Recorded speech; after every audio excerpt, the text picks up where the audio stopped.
Boa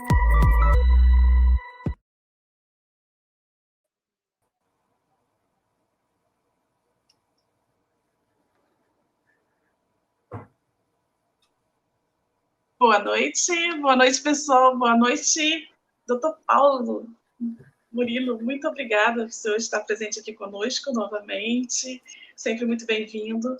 Boa noite, Júlia, boa noite, Marcos, boa noite a todos vocês que estavam aqui aguardando. A gente teve um pequeno probleminha de internet, né?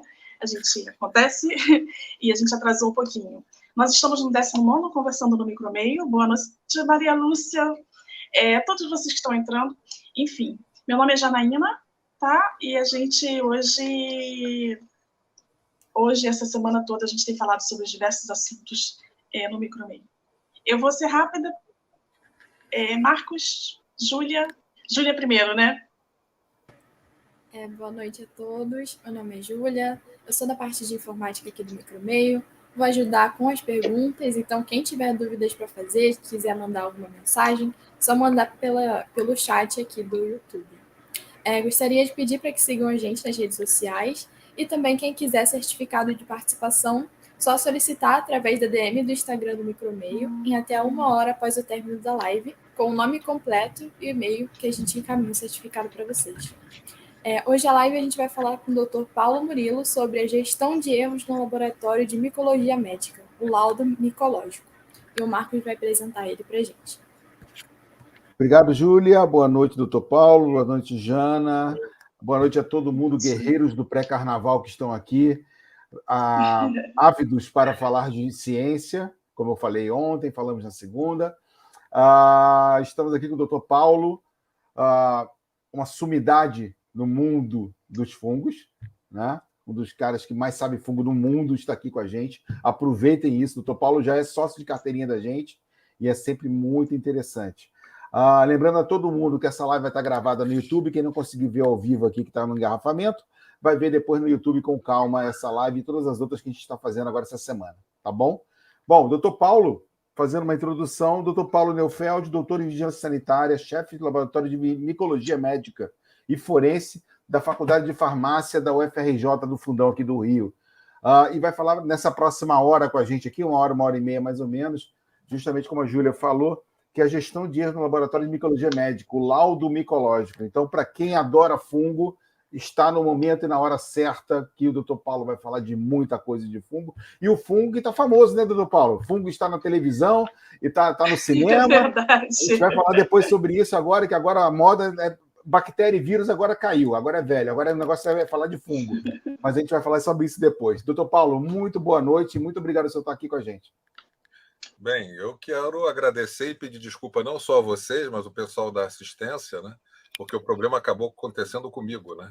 Eu acabei atrasando as coisas por conta aqui da minha incipiência, e aí eu peço desculpas a vocês, porque tudo estava organizado para a gente entrar na hora. Aí realmente eu acabei trazendo um certo problema por conta da minha... E o fã-clube do Dr. Paulo já está aqui no chat, o fã-clube do Dr. Paulo. O pessoal do Fundão já está aqui, já está dando aqui apoio. Então, não, mas eu só queria agradecer, mas eu queria também me desculpar desse atrasozinho aí. Bem, hoje em dia, doutor Paulo, hoje em dia todos que fazem live, né, ao vivo, tem algumas questões de internet, enfim, de entrar arquivo, não entrar, então, assim, isso não acredito que o conteúdo de hoje vai ser muito mais importante. Vamos lá. Muito obrigada por você estar aqui com a gente. Muito obrigada. Eu agradeço sempre, é um prazer, eu tenho muito carinho por vocês. Então, para mim, é muito, assim, prazeroso estar aqui falando um pouco dos fungos e daquela micologia médica raiz, né? Bem, gente, só para fazer uma rápida introdução, eu escolhi esse tema, né, essa discussão sobre laudo micológico. Na verdade, a discussão do laudo micológico ele é muito mais assim voltado para a questão dessa micologia fundamental, dessa micologia de laboratório, do que qualquer outra coisa. A gente tem uma realidade assim muito complexa dentro da micologia. As pessoas se formam em microbiologia, mas basicamente as pessoas são bacteriologistas. Algumas pessoas enveredam para a virologia que também é um outro assunto, um outro ramo, e a micologia ficou meio acéfala, ficou meio largada, ficou meio no limbo, basicamente porque fungo não mata. Essa é a grande realidade do porquê as pessoas estudam muito pouco os fungos.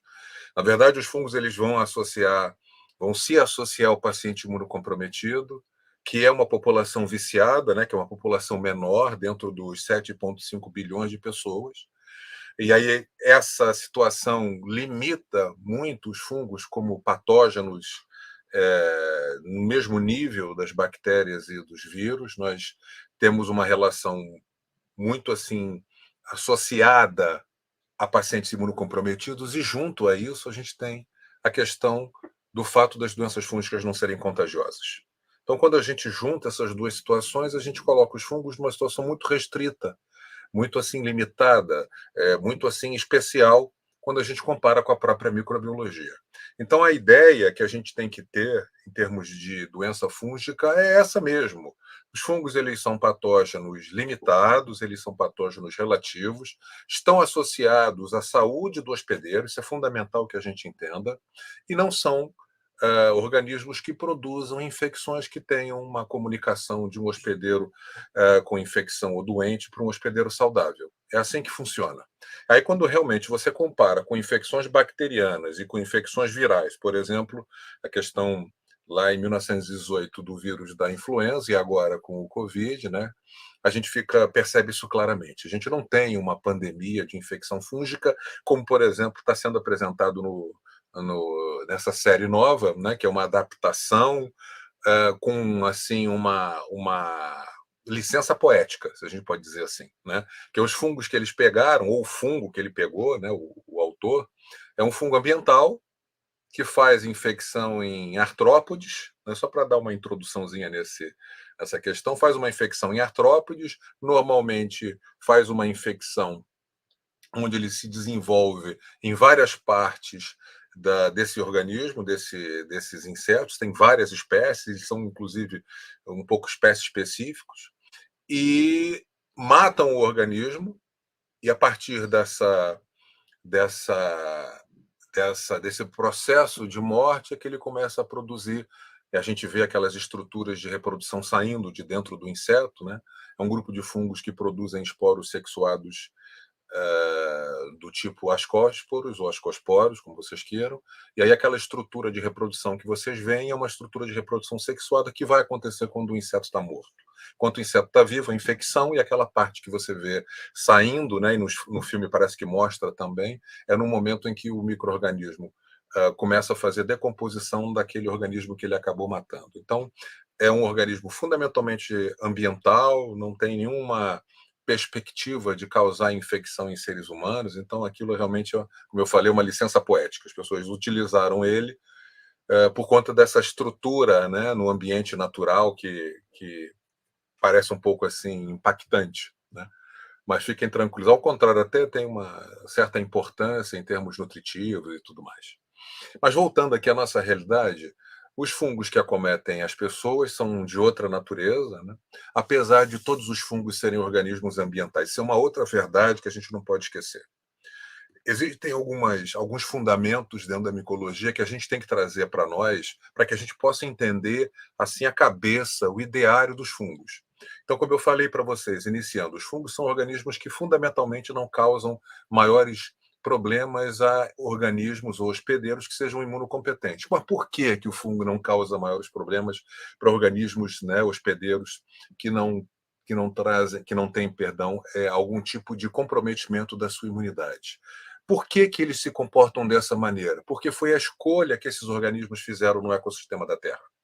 Eu gosto de fazer uma historiografia, mas muito rapidamente, os fungos aparecem aqui na Terra mais ou menos 1 bilhão e 200 milhões de anos atrás. E, como eu sempre digo, quando começo a falar sobre os fungos, a natureza chamou esses organismos e falou: olha, eu tenho um problema. Eu criei a vida e a vida tem prazo de validade. Eu preciso voltar com esses insumos para o ecossistema, esses insumos com os quais eu faço a matéria orgânica, porque pode ser que daqui a bilhões de anos eu não tenha de onde tirar insumos, e eles não podem ficar imobilizados na matéria orgânica morta. E aí chamaram os fungos e falaram, olha, dá para vocês fazerem o ciclo do carbono, o ciclo do nitrogênio? E eles disseram sim, a gente faz. E aí eles acabaram desenvolvendo toda uma expertise, isso é fundamental que as pessoas entendam, toda uma expertise para fazer decomposição. E dentro dessa expertise, faltou uma coisa que eles não precisam, que é fatores de patogenicidade. Se a matéria orgânica está morta, ela não causa nenhum tipo de resistência para o fungo obter essa matéria orgânica que eles vão utilizar para o desenvolvimento das suas colônias. Então, se a matéria está morta, não tem barreira cutânea mucosa, não tem processo inflamatório, não tem imunidade. Se não tem isso, por que eu vou desenvolver fatores de patogenicidade? Por que eu vou desenvolver termotolerância? Por que eu vou ter que desenvolver enzimas hidrolíticas e tantos outros mecanismos de escape que diversos micro-organismos desenvolvem ou produzem para fugir dessa defesa que é extremamente boa da matéria orgânica viva, né? Porque nós estamos aí desenvolvendo fatores de patogenicidade e imunidade, ou mecanismos de defesa, para e passo, né? Do primeiro micro-organismo, a gente considera que historicamente os organismos eram anaeróbios e heterotróficos, né? Então nós temos uma dívida de gratidão com as bactérias anaeróbias. E a partir daí, essa relação com o ecossistema passa por decomposição, mas passa também por infecção de outras células. Então, essa história de fazer infecção, essa história de obter a matéria orgânica à revelia do outro hospedeiro, isso é muito antigo. Então, da mesma maneira que os micro-organismos vieram desenvolvendo os fatores de patogenicidade, os hospedeiros, em um determinado momento, passaram a desenvolver os seus mecanismos de defesa. Só que os fungos estavam fora desse processo. E continuam. Haja vista o fato de você não ter nenhum tipo de relato maior de infecção fúngica no mesmo nível de infecções virais e bacterianas. Então, isso é importante que nós entendamos. Fungo é um organismo ambiental. Na verdade, a relação é fungo ambiental hospedeiro. Essa relação ela vai ter um desdobramento se você, como hospedeiro, permitir. Tá? Então, nós temos 5 milhões de espécies de fungos, um punhadinho muito pequeno de fungos que são capazes de produzir infecção primária, e aí eu sempre digo para vocês, para guardarem os dermatófitos, Microsporum, Trichophyton e Epidermophyton, infecção de pele, pele e unha, os dimórficos, paracoccidioides, histoplasma, Sporotrix e coccidioides imites, que são os que estão aqui com a gente na nossa região, Cryptococcus gatio. E quando a gente lida com onicomicoses, a gente acrescenta ainda o Neocitalidium dimidiatum e os Scopulariopsis brevicalis. Então a gente tem um punhadinho, em 5 milhões, nós temos meia dúzia, né, de gêneros que são agentes de infecção primária, e quando eu me refiro a agentes de infecção primária, eu estou dizendo que eles são capazes de produzir infecção no hospedeiro saudável. Então, vocês percebam que existe uma gama enorme de organismos fúngicos que não tem a menor perspectiva do hospedeiro vivo. Basta haver a cessação da vida para que eles, sim, apareçam e façam a decomposição. Então, não é porque eu sou micologista, mas a decomposição dos fungos é fundamental. Talvez seja a mais importante dentre decomposições, causadas por bactérias, por protozoários e até por animais superiores, né? Porque fazem parte desse processo abutres, hienas e outros animais que vão fazer essa retirada da matéria orgânica, assim, grosso modo, para depois você ter, ou concomitantemente, a gente pode usar o tempo e o espaço, esses micro-organismos fazerem infecção, mas os fungos são preponderantes. Nós temos tanta quantidade de elementos fúngicos entre nós, em suspensão, que se realmente eles fossem patógenos, a gente não teria conseguido evoluir para espécies superiores, como nós temos no nosso ecossistema. Então, eles realmente não têm a menor perspectiva do organismo vivo. E a coisa funciona, então, dessa maneira. Isso é fundamental que nós entendamos. Por isso que você tem uma prevalência, uma incidência extremamente baixa. Tá? Então, essa é a ideia inicial que a gente tem que ter. Fungo não mata, por conseguinte, você tem uma menor importância, essa é a verdade, na medicina laboratorial, especificamente falando, e por conta disso você acaba que você tem um desconhecimento do profissional de saúde, seja o médico, seja o profissional de laboratório, seja um profissional da área da saúde.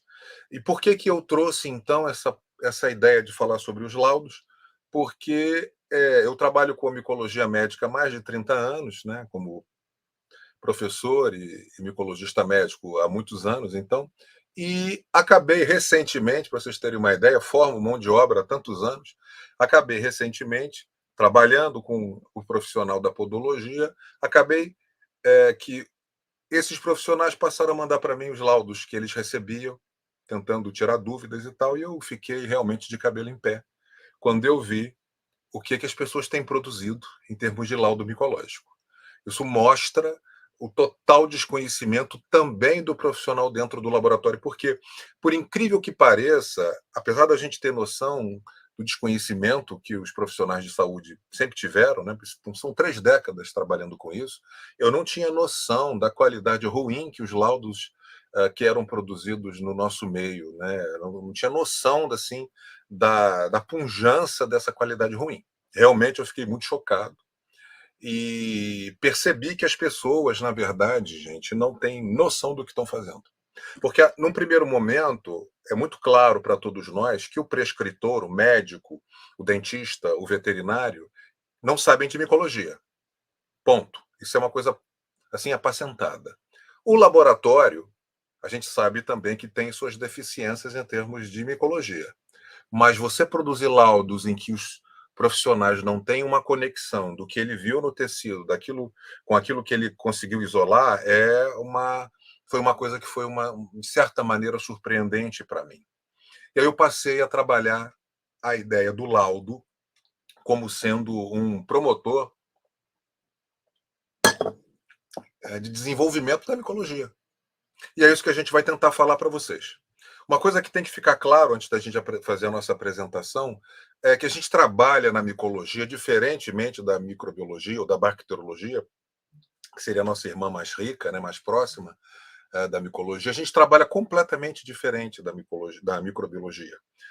Enquanto a microbiologia trabalha com fenótipos bioquímicos, né, a partir de agora, mais recentemente também com genótipo, mas vamos ficar com fenótipo, bioquímicos, nós na micologia trabalhamos com fenótipo morfológico. Então, a ideia que eu sempre gosto de passar para as pessoas é que a gente trabalha como se fôssemos microbotânicos.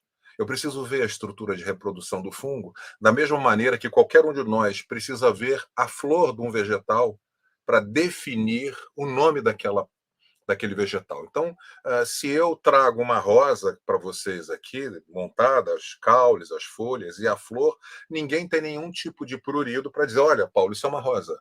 Se eu trago uma margarida, é a mesma coisa. Se eu trago um cravo, é a mesma coisa. Todavia, se eu cortar a flor e trouxer só a folha e o caule, ou seja, a estrutura vegetativa, a gente começa a dificultar essa classificação. Então, a gente trabalha mais ou menos assim. A gente trabalha com a estrutura de reprodução para identificar o indivíduo, ou seja, é um aspergillus, é um penicillium, é um fusarium, por exemplo, quando a gente faz cultura. E a gente olha no tecido para identificar o caule e a folha, ou seja, eu não tenho a flor. Então, a gente vai ter, dentro da micologia, que avaliar a morfologia que a gente vai observar na amostra clínica, ou seja, no tecido, e a morfologia que a gente vai obter a partir da cultura desse material clínico. Então, a gente vai trabalhar sempre com essa perspectiva. Tecido, morfologia vegetativa, cultura, morfologia vegetativa e estrutura de reprodução. Basicamente isso. Então, a primeira coisa que a gente também tem que entender, quando estiver trabalhando ou analisando um laudo, eu até coloquei isso na minha apresentação. Se você está olhando maçãs no tecido, você tem que isolar maçãs. Se você está olhando maçãs e isola bananas, tem algum problema. Então, se eu estou vendo uma determinada estrutura no tecido e me aparece outra estrutura, tem algum problema. Qual é a situação que a gente tem? A situação que nós temos é que a pessoa olha uma estrutura no exame micológico direto, anota essa estrutura na sua máscara lá, na sua planilha, inicia o processo de isolamento, cresce um fungo, volta ao microscópio para olhar essa estrutura, a gente vai trabalhar sempre com microscópio, o micologista é um microscopista, volta no microscópio com a amostra clínica, com a amostra fúngica, perdão, que cresceu na placa ou no tubo de ensaio, para olhar a estrutura de reprodução. Só que o que acontece? A gente viu uma estrutura vegetativa no tecido. E quando você vai olhar no microscópio para identificar o fungo que cresceu na cultura, essa estrutura vegetativa tem que ser compatível com aquela que você viu no tecido. Isso parece óbvio, mas não é para as pessoas. Então, para dar nome às coisas, eu vejo hifa, septada e hialina no tecido. Porque o fungo, esqueci de falar, mas os fungos praticamente não se reproduzem dentro do tecido. Eu vou explicar por quê. Então, eu só vejo estrutura vegetativa. Então, eu vejo hifa, septada e hialina. E aí eu semeio a amostra e me cresce um fungo de hifa septada demácia, ou seja, um fungo negro. Um fungo branco no tecido e um fungo negro na cultura. E aí você simplesmente vai para a estrutura de reprodução. Digamos que você reconheça aquela estrutura de reprodução como sendo de uma alternária, de uma corvulária, e você fecha um laudo. Escreve no laudo que viu hifa septada e hialina e coloca assim: cultura positiva para alternária. Ponto. Manda esse laudo para frente. O assistente, seja o médico, seja o dentista, seja o veterinário, seja o podólogo, né, que a gente tem muito podólogo que está participando também, pega esse laudo. Como ele não sabe qual é a morfologia da alternária, que foi o fungo que eu usei de exemplo, que é um fungo negro, e ele vê a estrutura vegetativa dita no laudo, no exame direto, que é uma hifa septada e hialina, e na cultura positivo para alternária, como nós não sabemos qual é a morfologia da alternária, todos os profissionais que assistem o paciente aceitam aquilo como uma verdade absolutamente absoluta. Ninguém vai colocar em xeque. Eu não sei qual é a morfologia da alternária. É isso que a gente tem que aprender a avaliar. A partir de determinado entendimento, ou seja, a partir do momento que vocês sabem que os laudos eles não são confiáveis, quando você recebe um laudo ou quando você está produzindo esse laudo no laboratório, cresce um fungo, você tem que buscar a morfologia, principalmente vegetativa, num primeiro momento, que é a que eu vou usar para comparar a estrutura vegetativa do tecido. Elas têm que ser compatíveis. Porque se eu estou diante de um fungo hialino e me aparece um fungo demácio, acabou. Esse demácio não tem nada a ver com o processo clínico. Provavelmente é um contaminante do ambiente. É uma coisa relativamente simples, mas as pessoas precisam ser chamadas à atenção. Isso é o que eu vou tentar mostrar para vocês agora. Tá? Então, a gente pode, de repente, começar a apresentar. Eu não sei como é que eu vou fazer aqui. Como é que eu puxo a apresentação, gente? Marcos Sugar. Ah, tá aí, tá aí. Então, olha... Entrou. Obrigado. Então, olha só. Como é que a gente vai interpretar o laudo? A primeira coisa que a gente vai precisar fazer é saber quais são as estruturas fúngicas. Primeira coisa. Se você não sabe estrutura fúngica, você não trabalha com micologia. Isso é ponto pacífico. As pessoas que vão trabalhar com micologia e não têm uma formação micológica terão que se aprofundar na morfologia. O fenótipo que a gente usa no laboratório é o fenótipo morfológico e não o bioquímico para os fungos filamentosos. Porque os fungos filamentosos eles são em muito maior número do que os fungos leveduriformes, em termos de pujança, né? Em termos de incidência. Então, você tem Cândida, você tem Cryptococcus, que são os dois mais importantes, né? Sem falar em Rhodotorula e outros menores, mas Cândida e Cryptococcus, o gênero. Todavia, você tem Aspergillus, Penicillium, Fusarium, Alternaria, Corvulária, Drechsler, Bintosporium, Rhizopus, Mucorco, Ningamela, Cincephalastro, vamos para 5 milhões de fungos. Aí é que a coisa fica complicada, porque é humanamente possível você saber de 5 milhões de fungos. Mas com um mínimo de conhecimento, você consegue fazer uma micologia de boa qualidade, a boa micologia, como eu gosto de chamar. Então, vamos seguir aqui. Vou passar o primeiro slide. Os organismos fúngicos, a gente precisa... Não vou me deter muito, porque o tempo é exíguo, a gente já começou um pouco atrasado. Então, a primeira coisa que a gente tem que saber são as morfologias da célula fúngica. Quando a gente evoca a microbiologia, a gente sabe que as bactérias podem ser cocos, podem ser bacilos, podem ser espiroquetas, podem ser vibriões, por exemplo. Então, a gente sabe que as bactérias têm uma quantidade assim, de morfologias celulares, inclusive vai agrupá-las, né, em universos separados. A micologia também tem. Eu tenho 2 tipos celulares de importância, e eu vou precisar conhecer esses tipos celulares. A gente tem estruturas que são filamentosas, que são filamentos tubulares, que tem um nome, a gente chama de hifa. Esse filamento tubular, e aí a ideia que eu passo para vocês é de um novelo de lã. Pega um novelo de lã, desfia ele, solta ele daquele emaranhado e joga em cima de uma mesa. Essa é a estrutura do fungo, a estrutura vegetativa desses fungos aqui filamentosos, que são filamentos tubulares que vão se multiplicando, formando um emaranhado, uma trama, como se fosse um novelo de lã, como se fosse, por exemplo, a raiz dos vegetais. Então, essa estrutura compõe um grupo de organismos fúngicos que nós vamos chamar de filamentosos. São filamentosos por quê? Porque são formados por hifas, que são filamentos tubulares. O outro grupo de células fúngicas o outro grupo, perdão, é caracterizado por uma célula que tem um aspecto globoso, um aspecto ovoide, que a gente vai chamar de levedura, que é mais conhecido de nós. As leveduras são um grupo de fungos. Então você tem fungos que são filamentosos, formados por filamentos tubulares, e fungos que são leveduriformes, que são formados por células de levedura, como eu apresento aqui na tela para vocês. Então, vocês estão vendo aqui um corte longitudinal, como se eu tivesse pegado um fio e cortado esse fio longitudinalmente. Vocês estão vendo aqui a estrutura da hifa. Tá?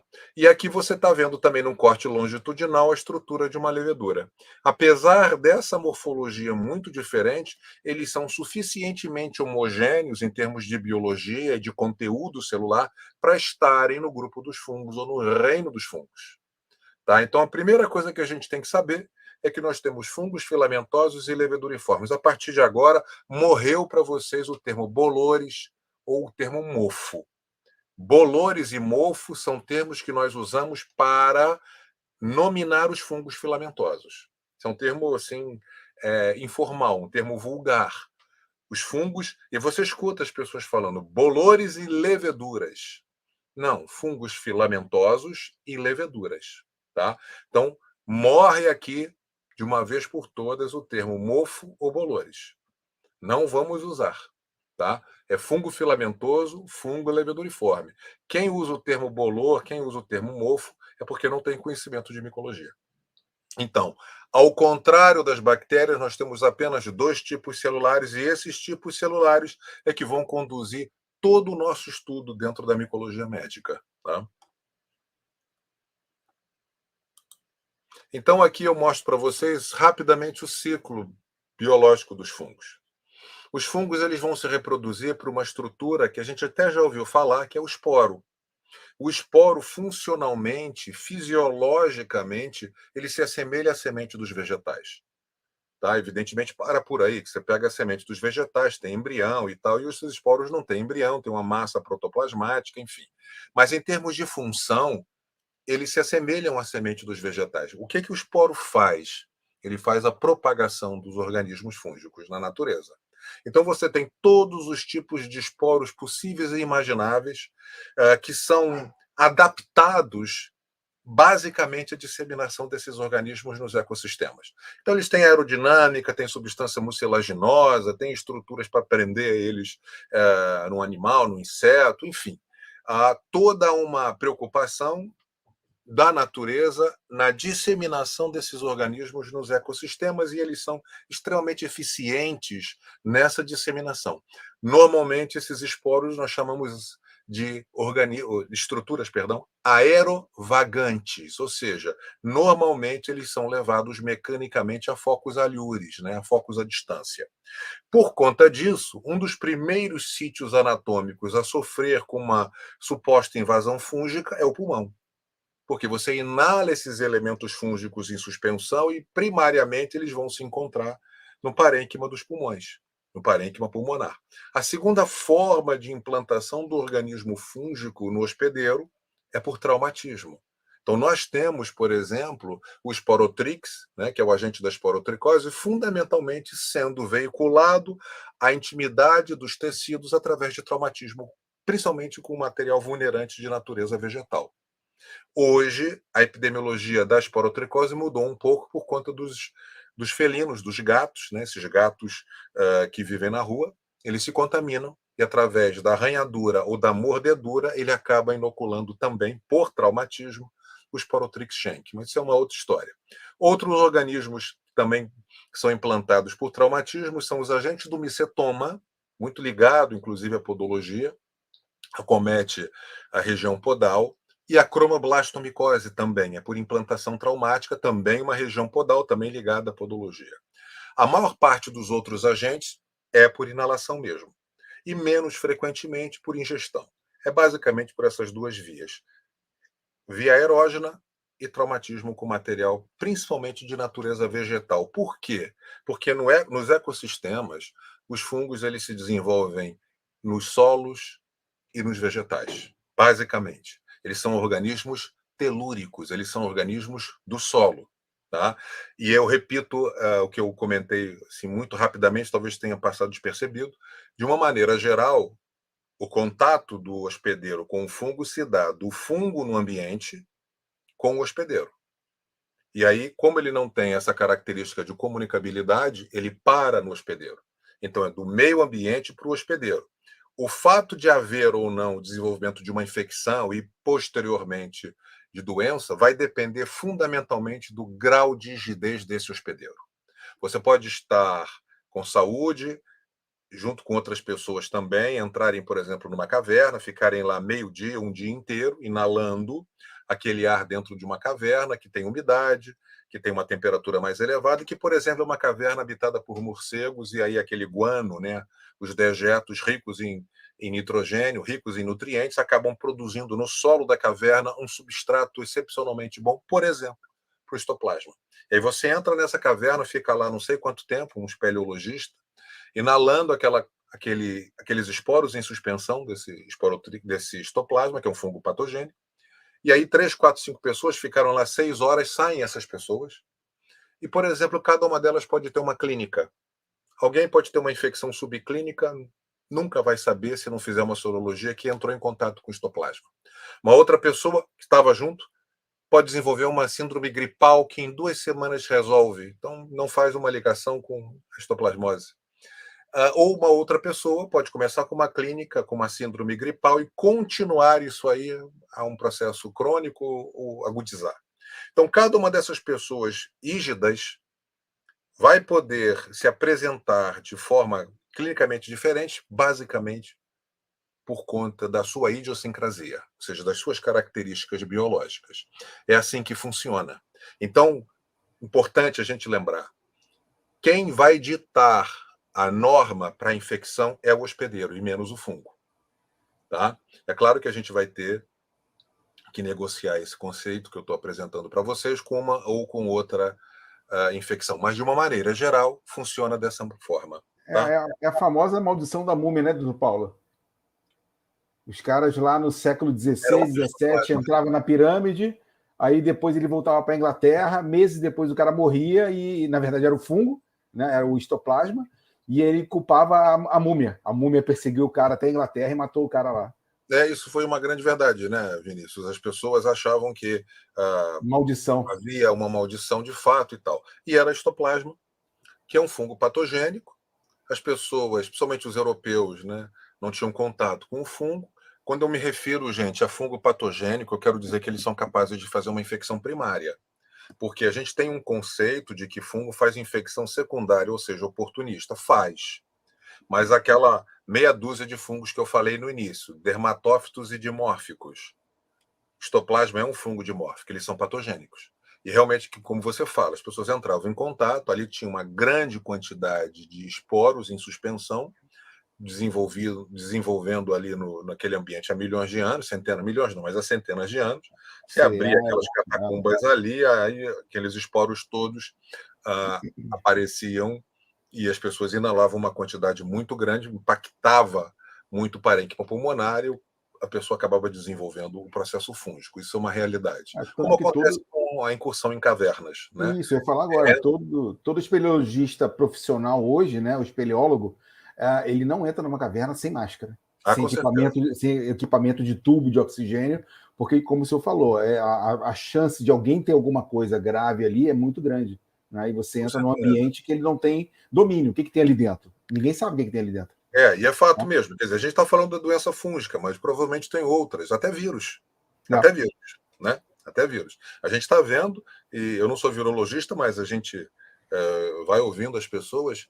Esse desmatamento é uma coisa complicada, tendo em vista que vírus que estão hoje assim limitados a florestas como a nossa Amazônia, como a floresta equatorial da África, que estão limitados ali, a partir do momento em que você desmata e essa coisa fica mais assim em contato conosco, você pode desenvolver uma epidemia rapidamente, né? Ou uma pandemia. Isso é uma preocupação que quem trabalha com a virologia sanitária comenta muito, né? E os fungos caminham assim, muito limitadamente nesse conteúdo, tendo em vista o que você falou como exemplo, tanto das cavernas quanto das pirâmides, é mesmo uma realidade factual, né? A sorte é aquilo que eu digo sempre.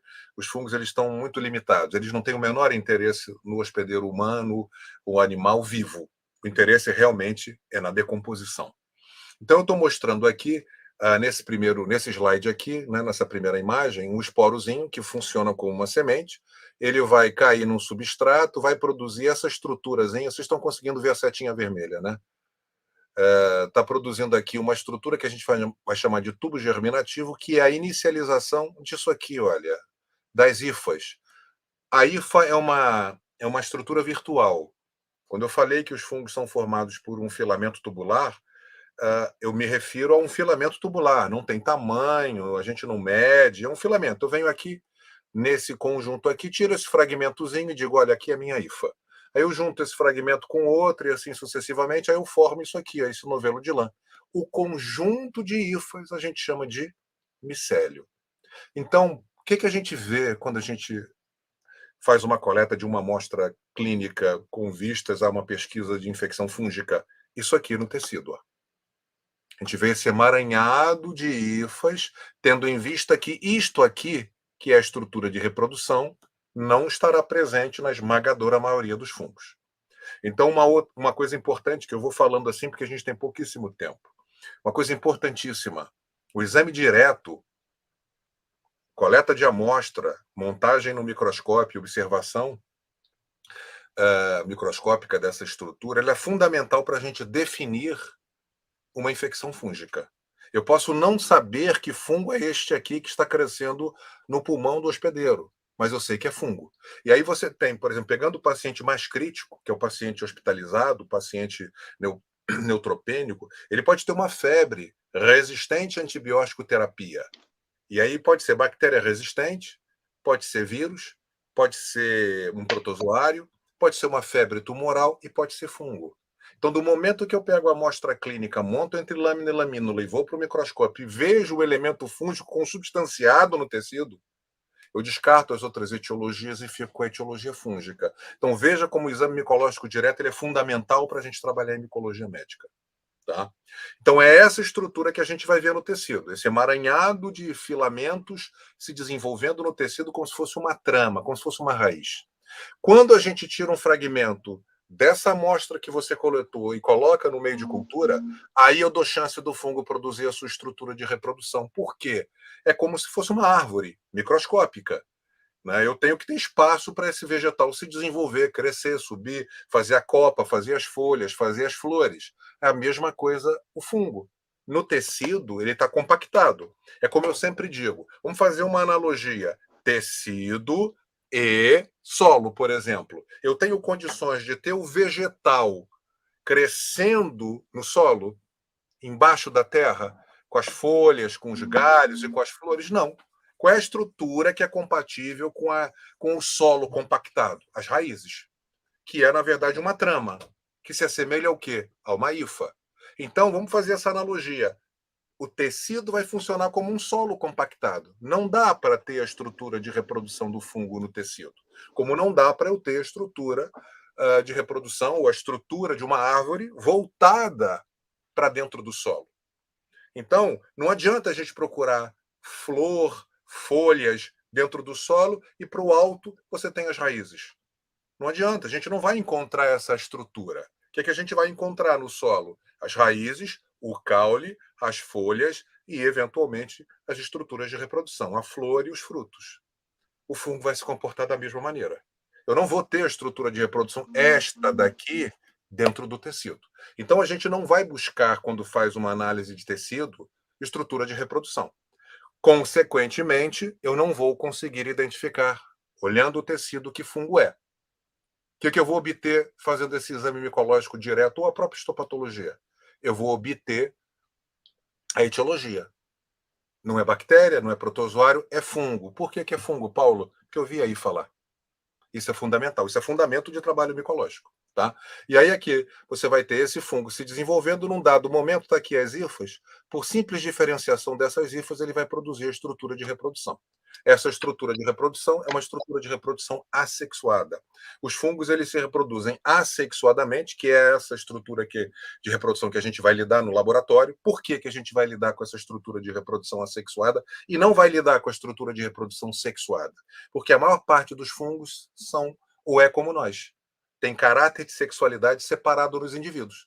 Então, para que haja reprodução, você tem que ter fungos machos, entre aspas, e fungos fêmeas no mesmo ambiente. Como, de uma maneira geral, os fungos estão sozinhos fazendo infecção, a estrutura de reprodução que você vai obter quando tira esse fungo da amostra e semeia no meio de cultura, né, ou a partir da semeadura, você tira ele da amostra, ele cresce no meio de cultura, como ele está sozinho, a estrutura de reprodução que você vai ver é a assexuada, porque a assexuada é simples diferenciação do sistema vegetativo. É como da minha mão saísse uma estrutura de reprodução. Tá? Então, a estrutura de reprodução assexuada, para nós, é fundamental. Quem faz taxonomia de fungos, que trabalha com os fungos ambientais, negligencia, não quer saber da estrutura de reprodução assexuada. Porque ele tem condições de obter a estrutura de reprodução sexuada, porque no ambiente o fungo se reproduz sexuadamente, ou no laboratório de micologia ambiental. Mas no tecido, não. Ou não se reproduz, ou quando se reproduz é assexuadamente. Tá? E aí, no laboratório, é a estrutura que a gente vai obter. Essa conversa que eu estou falando aqui para você, a estrutura de reprodução assexuada ou sexuada, já deu muito pano para manga entre nós micologistas, porque o micologista médico valoriza a reprodução assexuada, mas quem faz classificação e taxonomia, não. Abomina essa estrutura aqui. Tá?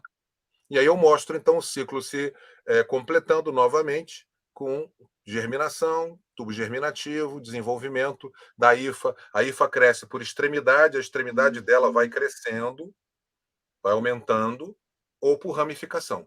Tá? Basicamente isso. Aqui mostrando, então, puxando um fragmento, aqui está a hifa. É um filamento tubular que vai compor aqui o micélio. Então, um conjunto de hifas eu chamo de micélio. Tá? Então, vamos lá. Aqui, então, uma hifa, que a gente vai chamar de septada. Essa caracterização é fundamental.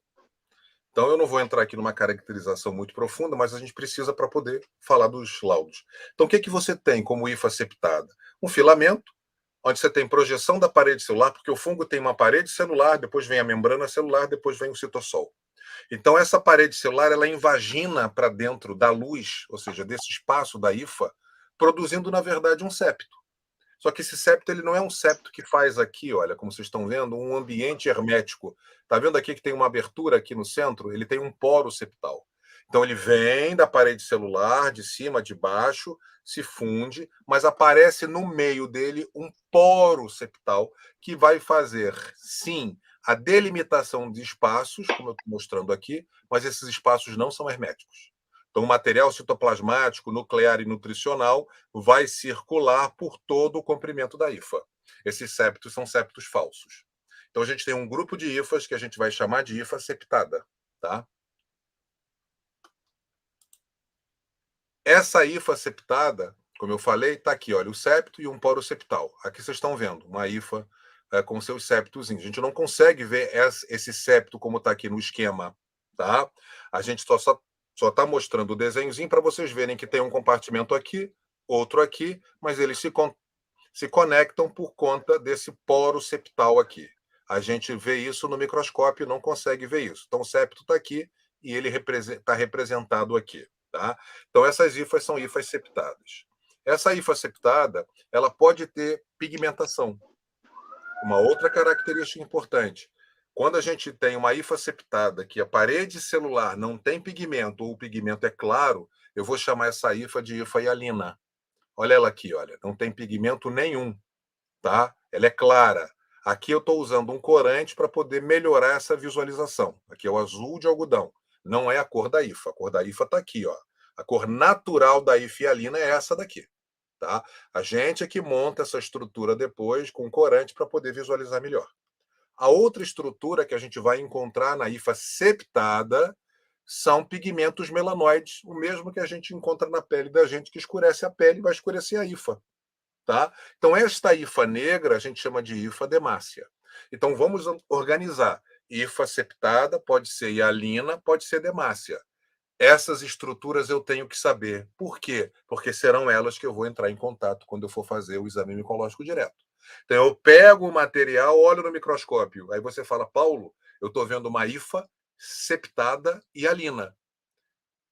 Já jogo esse fungo na família Monileaceae, ou seja, a família de fungos brancos. Paulo, eu estou vendo uma IFA septada demácea. Eu já jogo esses fungos, taxonomicamente falando, na família Dematiaceae. Então, mesmo que eu não consiga identificar o fungo, eu já coloco esses fungos em duas famílias. Já me ajuda em algum nível. Tá? Então, isso a gente vai olhar no microscópio, no tecido e na cultura. Isso aqui não é tecido, isso aqui é cultura. E os esporos também podem ser negros, podem ser amarelos, azuis. Lembrem-se sempre, fungo hialino e fungo demácio serão dadas essas classificações em função da parede celular, da coloração da IFA, e não do esporo. O esporo pode ter qualquer cor, pode até ser demácio, mas ele pode ser branco, azul, verde. Quem vai classificar em hialino ou demácio é a IFA. E classificando em hialino ou demácio, eu jogo taxonomicamente na família Monileaceae ou na família Dematiaceae. É a primeira abordagem taxonômica que a gente vai fazer quando estuda os fungos. Tá? Seguindo aqui, a gente tem um outro grupo, que são os fungos de IFAs aceptadas, que são esses fungos que a gente falou tanto aí na Covid, tal do fungo negro. Na verdade, esses fungos são hialinos, como os fungos de IFAs aceptadas hialinas. Só que a gente não tem fungo negro aceptado. A gente não costuma falar IFA aceptada hialina, porque só tem IFA hialina aceptada. Mas é um outro grupo de fungos. Esses, inclusive, são extremamente contaminantes e, quando aparecem causando infecção, o paciente tem uma doença de base consumptiva. Eles são de baixíssima patogenicidade e só aparecem como agentes de doença em condições críticas. Por exemplo, uma diabetes descompensada em cetoacidose. Quer dizer, a gente podia discutir sobre diabetes compensada em cetoacidose com esses fungos de IFAs aceptadas. A gente não tem tempo. Uma hora a gente fala sobre mucormicose. Mas elas estão muito associadas pela fisiopatologia da diabetes e pela relação fisiológica que esses fungos têm com as alterações que a diabetes produz no hospedeiro. Tá? Então, a gente vai ter uma IFA septada, que vai ser hialina, uma IFA septada, que vai ser demácia, e uma IFA aceptada. Isso tudo a gente vê no tecido. E aí, quando eu for isolar o fungo em cultura, se eu vi IFA aceptada, meu fungo tem que ter IFA aceptada. Se eu vejo IFA demácia, meu fungo tem que ter IFA demácia. Se eu vejo uma IFA septada hialina, meu fungo tem que ter IFA septada hialina. Então, a primeira coisa que eu vou dizer para vocês sempre: esqueçam a estrutura de reprodução à prima facie, ou seja, no primeiro momento. Você olha primeiro as estruturas vegetativas. A gente faz tendenciosamente essa análise inicial com a estrutura de reprodução, porque ela chama a atenção da gente. E aí, o que as pessoas fazem? Digamos, você isola uma alternária que tem um conídeo grande, ou você isola um bipolaris ou uma Dreschlera que tem um conídeo grande, eles são negros. E aí você se fixa no conídeo. Vai para um atlas, começa a folhear a esmo, aí de repente você se depara com um conídeo grande também do micrósporum. E aí, sem perceber que um é negro e outro é branco, você acha que aquele conídeo do bipolaris ou da Dreschlera é compatível com o do micrósporum que você viu no livro. E aí você acha que aquele fungo é um micrósporum. E coloca lá.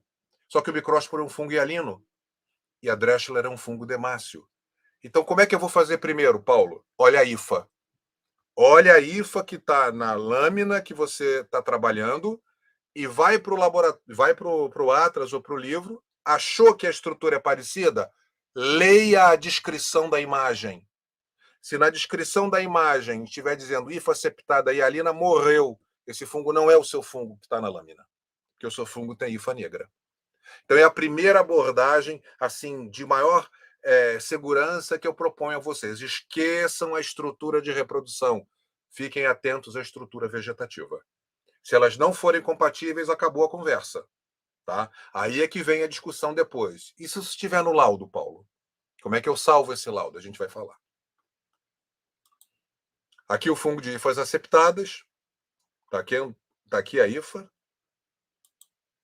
E aqui mostrando hifa aceptada hialina, hifa aceptada demácia, hifa aceptada. Esses são os 3 tipos de hifas que eu tenho. Não existem outras. Tá? Então, aqui é um fungo hialino, aqui é um fungo demácia, aqui é um fungo hialino também. Mas esses fungos nunca estão com essas morfologias ao mesmo tempo. Quem nasce septado hialino vai morrer septado hialino. Quem nasce septado demácio vai morrer septado demácio. Quem nasce aceptado vai morrer aceptado.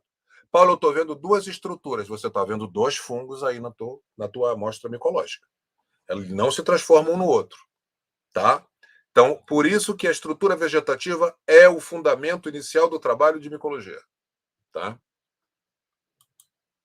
E aqui mostrando, então, a estrutura de reprodução assexuada, que eu não vou entrar muito no detalhe. Então, o esporo germina, vai produzir essa estrutura aqui, que eu mostrei no slide anterior, e a partir dessa estrutura você tem a formação de estrutura de reprodução. Quem conhece um pouco de micologia, esse esquema está ligado ao penicílio. Tá? Então, mostrando aqui para vocês, o esporo vai germinar, você vai ter o esporo, o micélio maduro, e por simples diferenciação do sistema vegetativo, você tem a produção de uma estrutura de reprodução. E aí a gente precisa fazer um comentário. Aqui eu coloquei um esporo avermelhado saindo ou sobre essas linhas brancas que eu estou esquematizando, como se fosse a célula que deu origem a essas estruturas. Então vamos dar nome a essas estruturas para a gente entender. Isso a gente precisa saber. Esses esporos aqui são assexuados e são produzidos nessa estrutura aqui, que eu esquematizei como uma linha branca, que eu vou chamar de célula conidiogênica. Olha ela aqui. O esporo é produzido e liberado. Então, é o esporo assexuado, o quê? Exógeno. Como é que a gente chama esse esporo assexuado exógeno? Conídeo. O conídeo vai dar nome a todas as outras estruturas de reprodução do fungo. Então, se eu tenho um esporo assexuado exógeno, como está aqui, esse esporo vai ser chamado de conídeo. Essa célula, essa linha branca, está aqui representada também, eu vou chamar de célula conidiogênica. Essa estrutura, essa haste que está fixada à hifa e que sustenta célula conidiogênica e conídeo, eu vou chamar de conidióforo. E a hifa que sustenta essa estrutura toda vai ser sempre uma hifa septada. Veja só, eu falei hifa septada. Então pode haver hifa septada demácia e hifa septada hialina. Então eu tenho fungos brancos que produzem conídeos e tenho fungos negros que produzem conídeos. Tá? Então veja só, quando eu pego um fragmento de tecido, vou para o microscópio e vejo uma hifa septada, eu já sei que o meu fungo é produtor de conídeos. Qual é a estrutura de reprodução, Paulo? Não sei, são 5 milhões. Mas como tem hifa septada e alinodemácia, eu já sei que o esporo que esse fungo produz é um conídeo. Isso já me ajuda, porque se eu tiver tentado a achar que esse fungo que eu tenho, ao olhar um atlas, ao olhar na imagem no Google, ficar tentado, por exemplo, a pegar um fungo de hifa aceptada, que tem outro tipo de esporo que eu vou mostrar, você acha que é muito parecido, mas como a hifa é aceptada, não é produtora de conídeo, não é meu fungo. Então vocês vejam como a estrutura vegetativa, o reconhecimento dessa estrutura vegetativa é fundamental para o trabalho na micologia. Vai direcionar tudo mais que eu fizer dentro do laboratório. Então eu olho, defino. Primeira coisa, hifa septada é conídeo. Demácia ou hialina não importa. A outra estrutura é um fungo de hifas aceptadas. Olha só. O esporo germinou, cresceu, amadureceu e, por simples diferenciação do sistema vegetativo, há a formação de uma estrutura de reprodução. Só que aqui, olha a diferença. Você tem aqui uma estrutura e dentro você tem os esporos. A reprodução é assexuada também, mas esse esporo não está contido dentro de uma estrutura? Então, é um esporo de reprodução assexuada endógeno. Vamos dar nome a essa estrutura? Essa estrutura aqui que contém os esporos eu chamo de esporângio. Por conseguinte, os esporos que estão aqui dentro, esporangiosporo. Essa haste que sustenta esporângio com os esporangiosporos vindo da hifa, eu vou chamar de esporangióforo. E a hifa é aceptada. Então, eu peguei a amostra clínica, fui para o microscópio, vi hifas aceptadas no tecido, eu posso não saber como é a estrutura de reprodução, mas eu sei que esse fungo produz esporângio com esporangiosporos. Então, na hora que eu for para um livro, para um atlas ou para o Google, e achar que a estrutura é muito parecida com aquela que eu tenho no microscópio, eu vou ver primeiro a estrutura vegetativa. Qual é a estrutura vegetativa que está sendo descrita na imagem? Ah, está dizendo que é hifa septada. Então não é meu fungo, que o meu fungo tem hifa aceptada. Então é assim que eu quero orientar vocês a trabalhar com um mínimo de confiabilidade, que é o que falta para a produção dos laudos. E aí, para vocês verem, as duas estruturas, um esporo exógeno, um esporo endógeno. Tá? Eu não vou falar de estrutura de reprodução sexuada, porque a gente praticamente não vai lidar com isso na micologia médica. Mas tem também seus esporos de reprodução sexuada. Tá?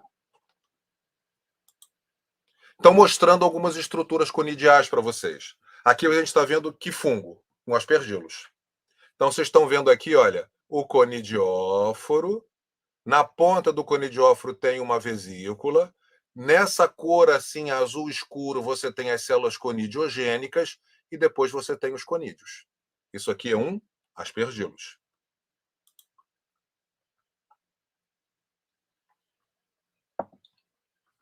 Outro fungo que produz conídeo. Conidióforo, que se ramifica. Aqui eu não tenho vesícula. Diretamente da ramificação do conidióforo, eu tenho a produção de estruturas conidiogênicas. Depois os conídeos, esse fungo é um penicílio. Então veja só, olha como é diferente do aspergillus. Mas a forma de produção do conídeo, como nós chamamos, a ontogenia é a mesma. Então esses fungos são fungos produtores de conídeos. Outro fungo. Aqui eu tenho hifa septada, um conidióforo, há a produção, célula conidiogênica está escondida, há a produção de conídeos que ficam formando uma bola, porque há a produção de substância mucilaginosa e forma essa bola de conídeos na ponta do conidióforo. Esse fungo é o acremônio. Então eu mostrei um aspergillus, mostrei um penicílio, estou mostrando um acremônio, todos hialinos porque estão corados de azul, com azul de algodão. Tá? Aqui é um outro fungo negro. Você está vendo a hifa. Aqui, olha, o conidióforo. E na ponta do conidióforo vocês estão vendo os conídeos, que é um conídeo grande, conídeo multiseptado. Aqui você consegue ver um pouquinho curvo. Isso é a curvulária. Olha a diferença desse conídeo para esse aqui, que é simples. Todos são conídeos. Uns mais elaborados, outros menos elaborados. Então, quando você for trabalhar com esse fungo, vai ter que ter visto esse fungo no tecido. E a hifa dele é negra. Cresce um fungo negro, eu tenho mais assim, tranquilidade para dizer que esse fungo é o agente etiológico. Aqui a mesma coisa, olha só. Olha os esporos.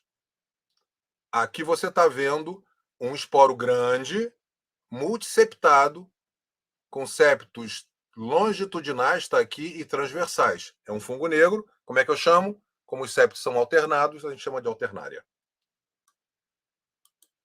Aqui mostrando um outro fungo negro, também de hifas septadas demáceas, as células conidiogênicas, aqui os conídeos.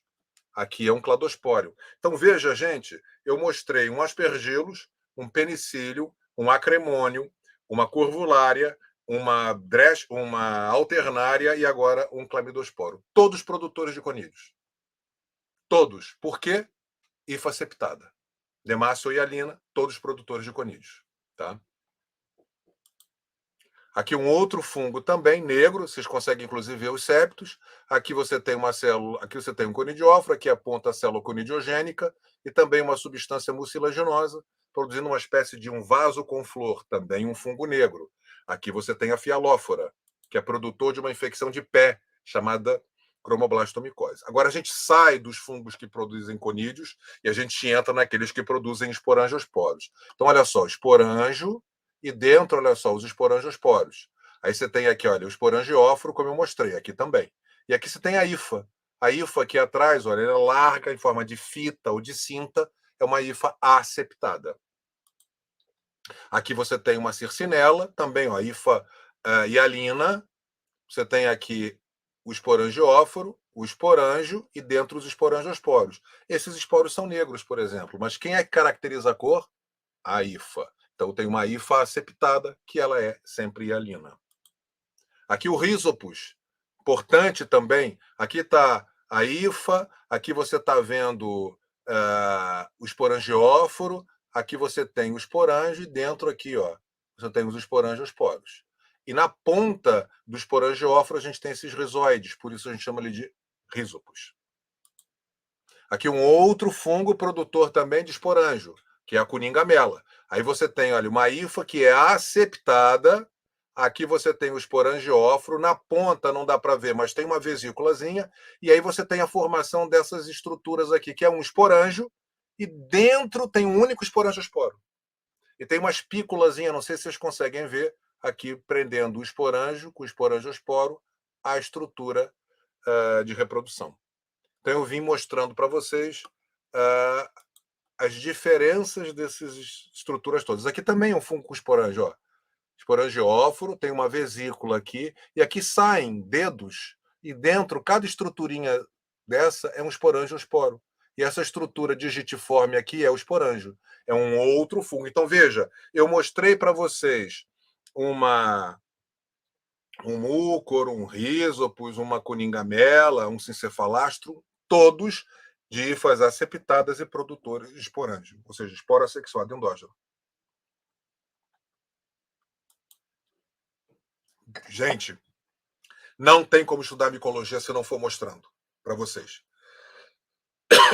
É um estudo assim dedicado e delicado. Tem que juntar todas essas informações para você aos poucos ir ganhando entendimento e acertando mais do que errando, né? O trabalho. Então você tem agora, sai do fungo filamentoso, o fungo leveduriforme. Cândida e Cryptococcus, os principais. Perdão. Aqui a colônia, são unicelulares coloniais, como nas bactérias. Podem gemular, como eu estou mostrando aqui. Pode gemular, e depois a gêmula gemula, e depois gemula de novo. Aí produz uma estrutura que lembra uma hifa, por isso pseudo-hifa. Alguns fungos produzem cápsula, como por exemplo o Cryptococcus. E tanto os fungos leveduriformes como os filamentosos produzem estrutura de resistência, como o clamidosporo, que seria o esporo da bactéria. O fungo leveduriforme não passa disso. É por isso que eu tenho que fazer bioquímica, como a gente faz na bactéria. Porque, para sorte nossa, tanto fungos e bactérias, fungos leveduriformes e bactérias, no seu perfil bioquímico, eles são espécies específicos. Então, eu coloco no equipamento, ou faço manualmente, uma prova para assimilação de carboidratos, ou seja, de açúcares. E aí eu vou vendo se fermenta ou se assimila ou não um açúcar ou outro. Depois eu pego aquele grupo de açúcares que eu submeti à levedura e vejo quem foi assimilado, quem não foi, quem foi fermentado, quem não foi. Aí eu jogo isso dentro de um equipamento semi-automatizado ou o próprio equipamento automatizado já me dá. Mas no caso das leveduras, eu praticamente não tenho morfologia.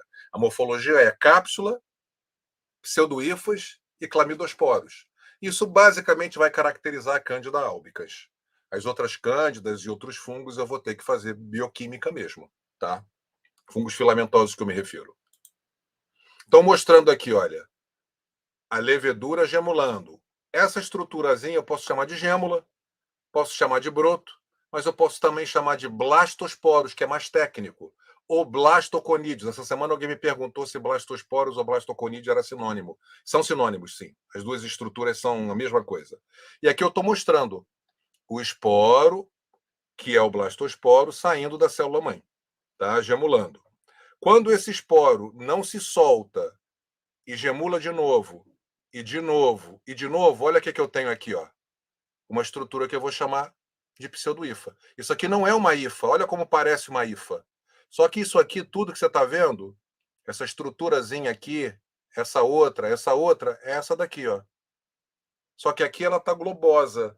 Na pseudohifa você tem uma tração, ela fica mais parecendo um cordão de salsichas, tá? Então, essa estrutura é uma estrutura que a gente vê no tecido. A Cândida albicans, por exemplo, naturalmente produz pseudohifas. Quando ela está muito agressiva, ela produz muita pseudohifa. E às vezes a pessoa pega a amostra clínica, vai para o microscópio e acha que está diante de uma hifa. Confunde essa estrutura aqui, que é uma pseudohifa, que não é uma hifa verdadeira, com uma hifa verdadeira. Mas fungo leveduriforme não produz hifa verdadeira, a não ser a albicans. Quando está muito agressiva, ela também produz hifa verdadeira. Mas no conjunto da obra, quando a gente olha no microscópio, é muito difícil a gente identificar pseudohifas ou hifas verdadeiras de uma Cândida albicans. Por isso, o que eu recomendo é que você veja a filamentação.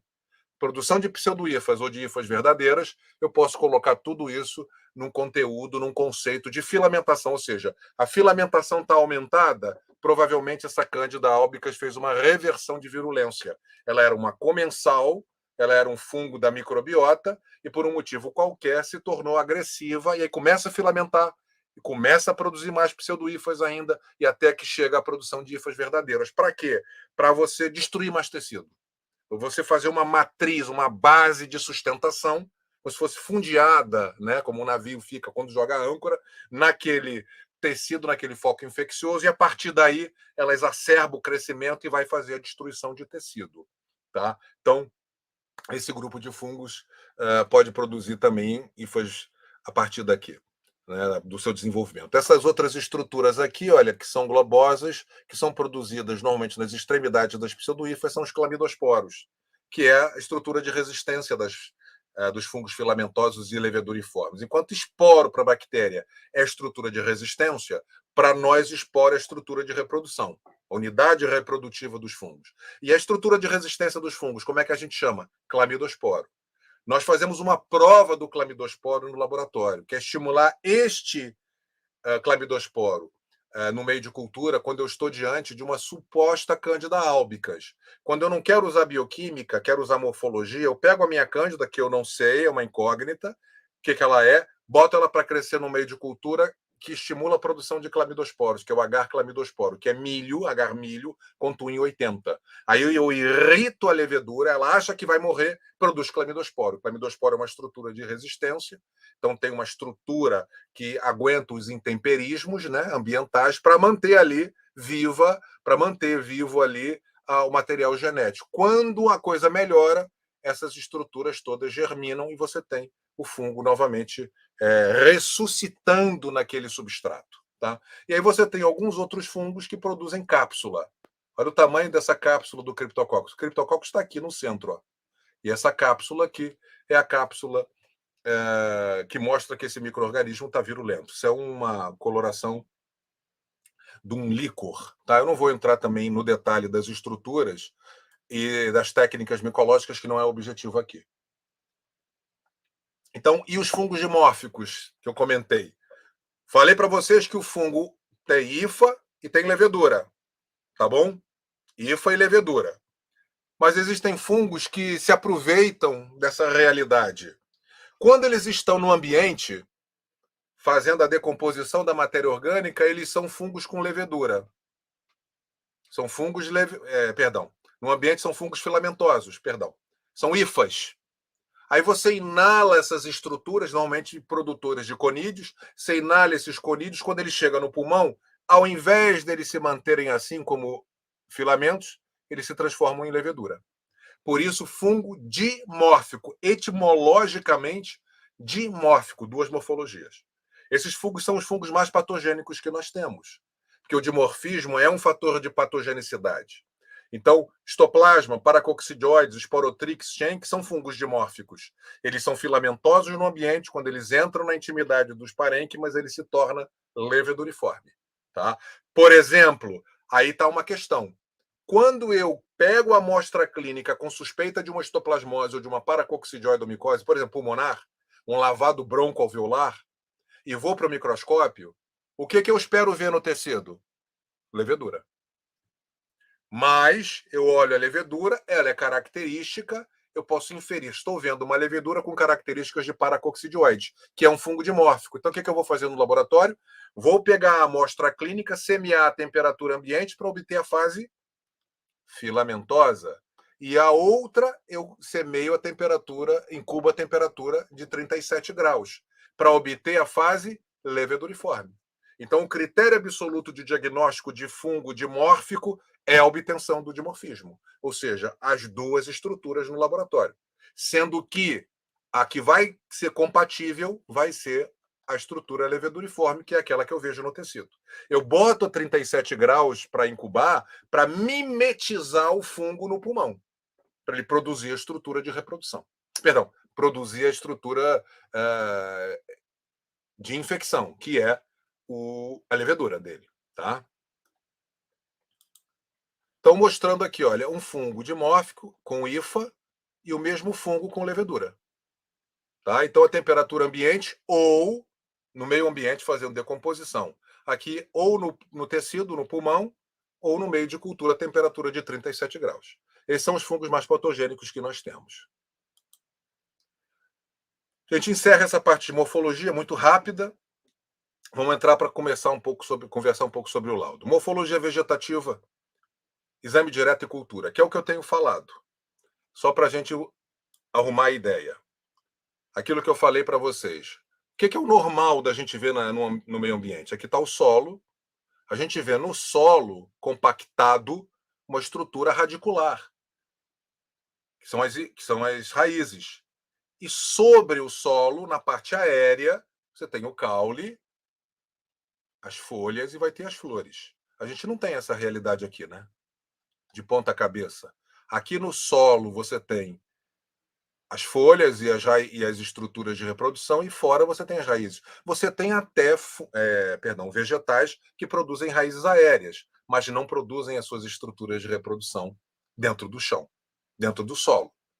Tá? Então, essa mesma realidade que nós conhecemos do meio ambiente, dos vegetais, a gente sabe que a estrutura de reprodução, que folha, raiz, o próprio caule, não vai estar no solo, vai estar na parte aérea. Quem vai estar no solo, compactado, são as raízes.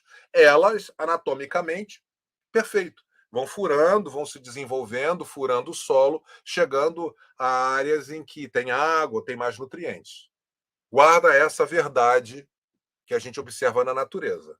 Porque quando a gente vai para o fungo, o tecido vai funcionar para nós como solo aqui. Eu não tenho espaço, como aqui não tem também, para produzir essa estrutura. Então, isto aqui, gente, não vai estar aqui dentro do tecido. Então, não adianta pegar o tecido, olhar no microscópio, esperando ver conídeos, esperando ver esporângios, que você não vai ver. Salvo em alguns poucos fungos. Tá? Mas você não vai ver por atacado. Então, o que você vai ver aqui? Hifa. O que você vai ver aqui no solo? Raízes. Tá? Então, faz essa comparação. Guarda esta comparação. No solo eu tenho raízes, no tecido eu tenho hifa. Tá? Então, só para mostrar, isso aqui não pode. E aí, mostrando como é que funciona. O esporinho cai no tecido, vai germinar e vai começar a invadir, como se fosse uma raiz.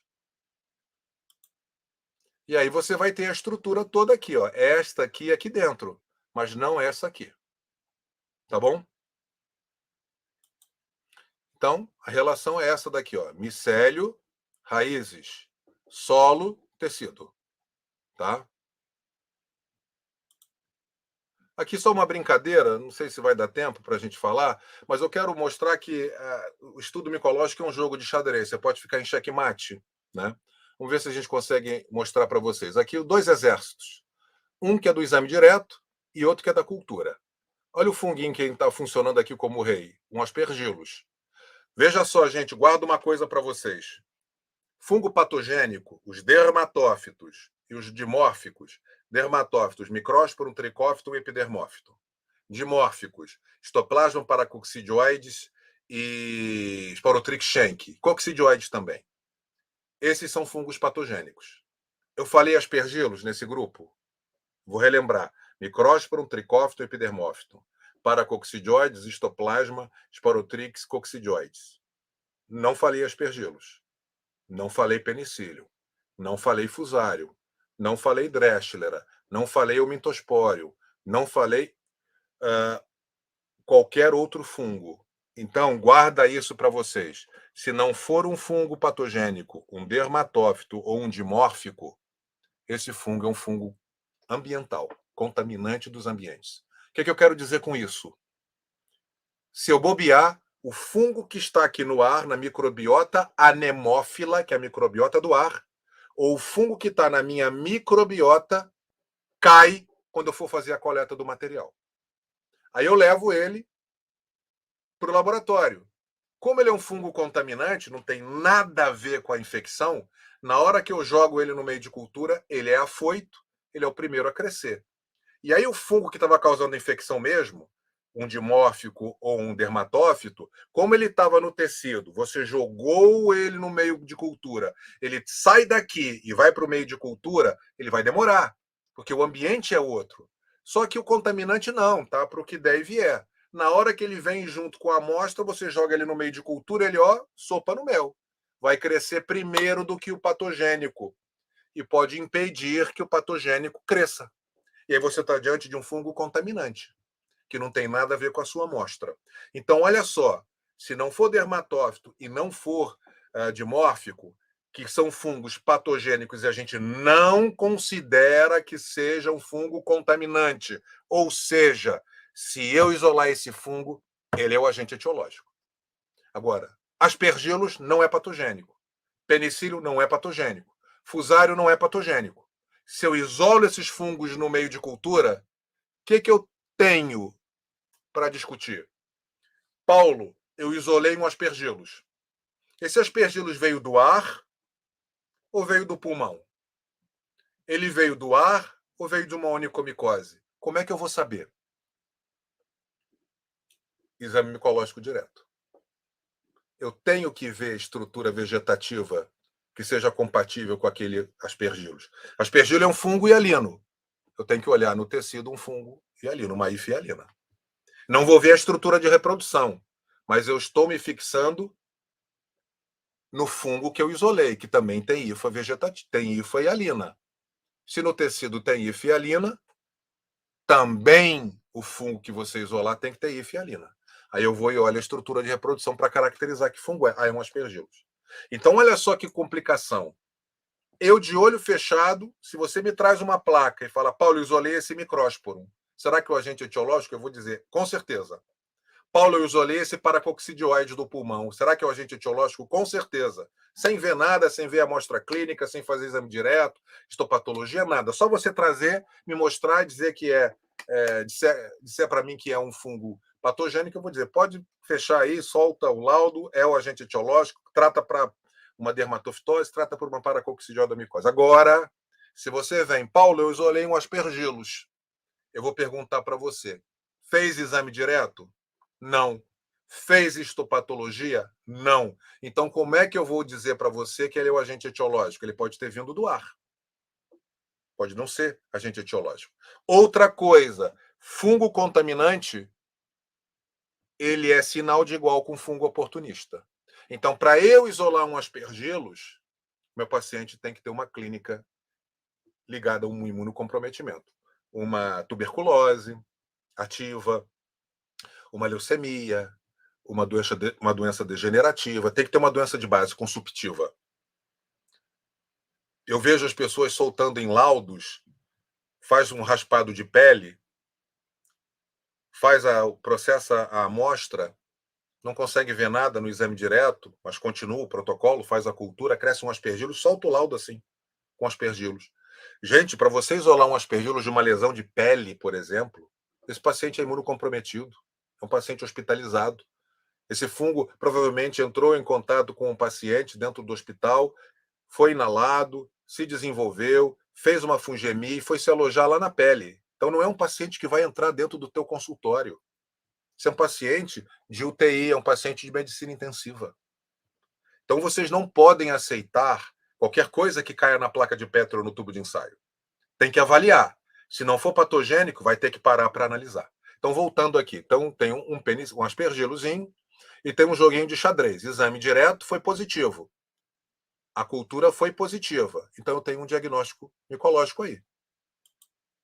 Exame direto positivo, cultura positiva, o melhor dos mundos. Ainda mais um fungo oportunista. E aí, tem um diagnóstico. O que vai acontecer? Legal. Presença da infecção fúngica. Isso aí é o que todo laboratorista ou todo médico vai desejar, né? Então, joia. De novo. Só que agora o exame direto é negativo. Vamos lá. Exame direto negativo. Então, não tem o exame direto. O laudo vai vir exame direto, ou não feito, ou não realizado, ou negativo. Cultura foi negativa também. O que eu vou ter? Não vou ter diagnóstico. Então, ausência de infecção. Será? Não sei. É que a gente não tem tempo para fazer essa discussão.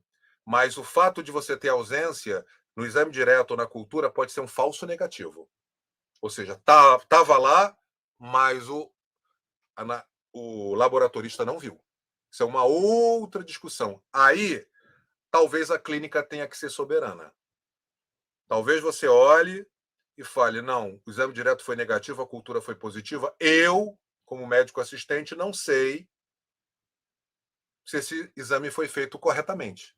Mas a clínica é sugestiva. Então, eu assumo para mim que aquilo é uma infecção fúngica e começo a tratar. Isso chama-se prova terapêutica. Quando eu não tenho dados de laboratório que confirmem a minha suspeita, eu só tenho a clínica. Aí eu entro, acho que é uma infecção fúngica, entro com antifúngico, tiro o paciente da clínica, então era. Então era uma doença fúngica, apesar do laboratório não ter detectado. Outra situação, exame direto positivo, cultura fúngica negativa. Então vamos lá, não tenho cultura. Aí o que pode acontecer aqui? Só tenho exame direto. A cultura não foi positiva, ou porque houve um erro humano, houve algum problema durante o processamento para você não ter cultura, tendo visto o fungo no tecido. Então, eu só tenho o tecido para dizer para mim. O que eu faço? O que pode acontecer? Cultura positiva. Tem um diagnóstico micológico. Só pelo exame direto positivo, só pelo exame direto. E a cultura foi negativa. Então, o que eu faço? Considero, Paulo, isso como um achado clean? Diagnóstico? Considero. Todas as vezes que você tiver exame micológico direto positivo e tiver um problema na cultura, a gente tem que parar para analisar. Se a cultura for negativa, eu fico com o exame direto e vou tratar. Se a cultura for o exame direto for positivo, eu fico com o exame direto e a cultura eu descarto. Ou se tem com algum problema, um equívoco, sei lá, tá estranho, não está compatível. O exame direto vai ter sempre uma força muito grande, a não ser que seja um fungo patogênico. Por exemplo, eu vejo hifas demáceas no tecido. Escrevo no laudo, isolo um micrósporo. O que eu faço, Paulo? Descarta essas hifas demáceas. O fungo patogênico é um micrósporo. Ele não é um contaminante. Ele tem muito mais força do que um exame direto errado. Pode ser que o laboratorista tenha visto errado. Pode ser. Mas ele isolou um fungo patogênico. O fungo patogênico apareceu sob qualquer circunstância, é ele o agente etiológico. O ideal é que a gente tenha uma compatibilidade da pessoa vendo, por exemplo, hifa septada, hialina ramificada com artrosporos e isolou um micrósporo. Seria o ideal. Mas ele diz que viu hifa demácea e isola um micrósporo. O micrósporo é um fungo branco. Só que o micrósporo é um fungo patogênico. Então eu vou ficar com ele e não vou ficar com o exame direto que está incompatível. Agora, eu tenho um fungo que é oportunista, um aspergillus. Ele é hialino. Eu vejo no exame micológico direto, eu vejo hifademácia. E eu isolo um aspergillus. Vou me comportar como esse fungo fosse um micrósporo? Não. Por quê? Porque ele é um fungo contaminante. Ele pode ter caído ali como intrusão. Então, o que eu faço, Paulo? No fungo oportunista, eu fico com o exame direto. O cara está dizendo que viu hifademácia. Isolou um aspergillus. Então, esse aspergillus provavelmente é um contaminante. Então, eu vou ficar com o exame direto, que tem maior força de argumentação do que o aspergillus. Então, vocês vejam como a gente precisa conhecer de morfologia para avaliar o laudo. Então, a gente vai sempre que avaliar o laudo, sempre ter que avaliar o laudo, perdão. Então está aqui. Pode ser ou não, mas a princípio, ausência de infecção. Aqui o fungo já é brabo, tá? Olha a cara dele. Então aqui é um patogênico. Então eu tenho exame direto negativo e cultura positiva. É o que eu falei. Não tenho exame direto, mas cresceu um fungo patogênico. Vamos ver quais são os fungos patogênicos? Esses aqui, ó, dermatófito, que eu já falei, os dimórficos, levedura Cryptococcus gat, e no caso das onicomicoses, além desses, você tem o Nelsitalidium e os Corpulariopsis. Então, esses são patogênicos. Eu não tive exame direto, foi negativo. Posso usar isso como laudo? Com certeza. Tem um diagnóstico aqui. Não tem exame direto, mas o fungo é patogênico. Aquela outra situação que eu falei, presença de fungo. Aqui, olha só a carinha, é um aspergillus. Exame direto negativo,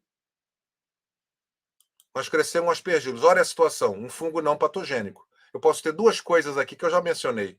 Isso aqui pode ser uma contaminação do meio ambiente, caiu durante a coleta, transporte ou processamento, ou pode ser o agente, sim, de uma infecção oportunista, mas aí meu paciente tem que ser imunocomprometido. Por isso eu vou ter que saber a epidemiologia do paciente. Tá? Para eu não comer mosca. Porque aí eu posso estar achando que é ele quando ele é só um contaminante. Então, eu tenho indefinição aqui. Vamos olhar alguns laudos. Eu não sei quanto tempo, Janaína, eu tenho mais. Fala para mim. Tá fechado. Consigo. Quantos minutos? Desculpa, eu estava tentando abrir o fone e não estava conseguindo. Não, a gente pode... faltam só os laudos, não é isso? Isso. Só vou a gente continua. Algum. A gente continua. Tá bom, o pessoal que está assistindo... O pessoal que está assistindo, acho que concorda que a gente continue. Tá. Vamos continuar. Vamos continuar. Não vou me estender muito mais, vou pegar alguns laudos, que tem muitos aqui. Sim.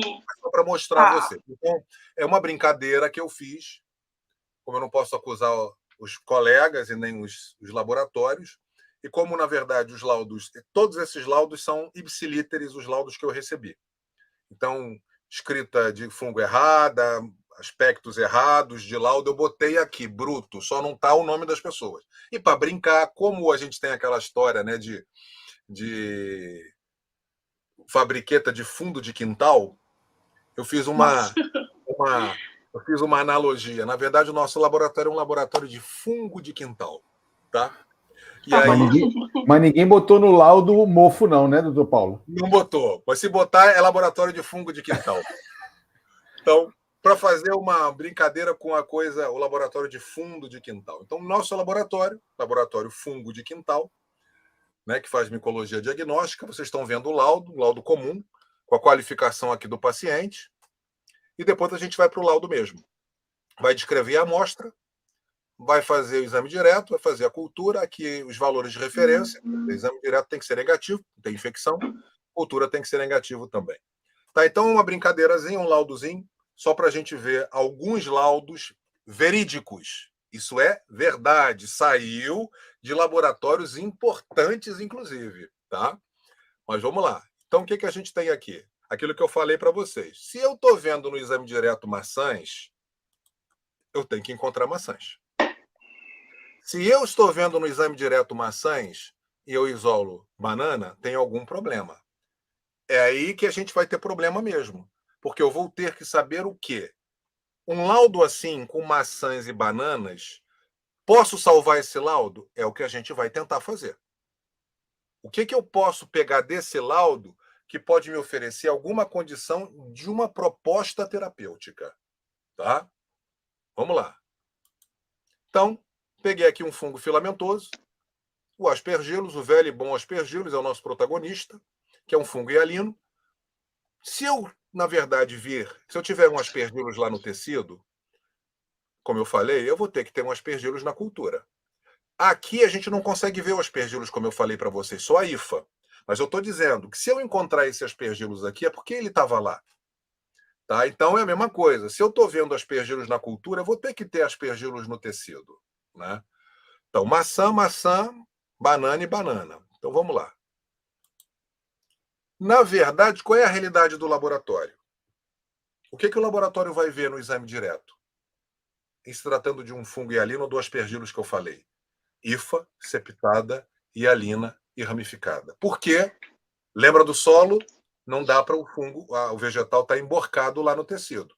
Então, solo e tecido, perdão, não dá para o vegetal estar emborcado no solo. Solo e tecido igual.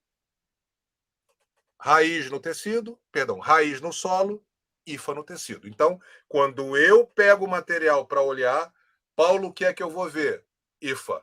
No caso aqui, eu estou representando um fungo hialino. Então, você vai ver a hifa, septada e hialina. Vou pegar uma outra alíquota ou um outro fragmento e vou colocar no meio de cultura. Para quê? Para o fungo sair do tecido e crescer no meio de cultura. Cresceu, eu vou tirar um fragmento e vou olhar no microscópio. Qual é a primeira coisa que você vai fazer? Não olha a estrutura de reprodução, olha a hifa.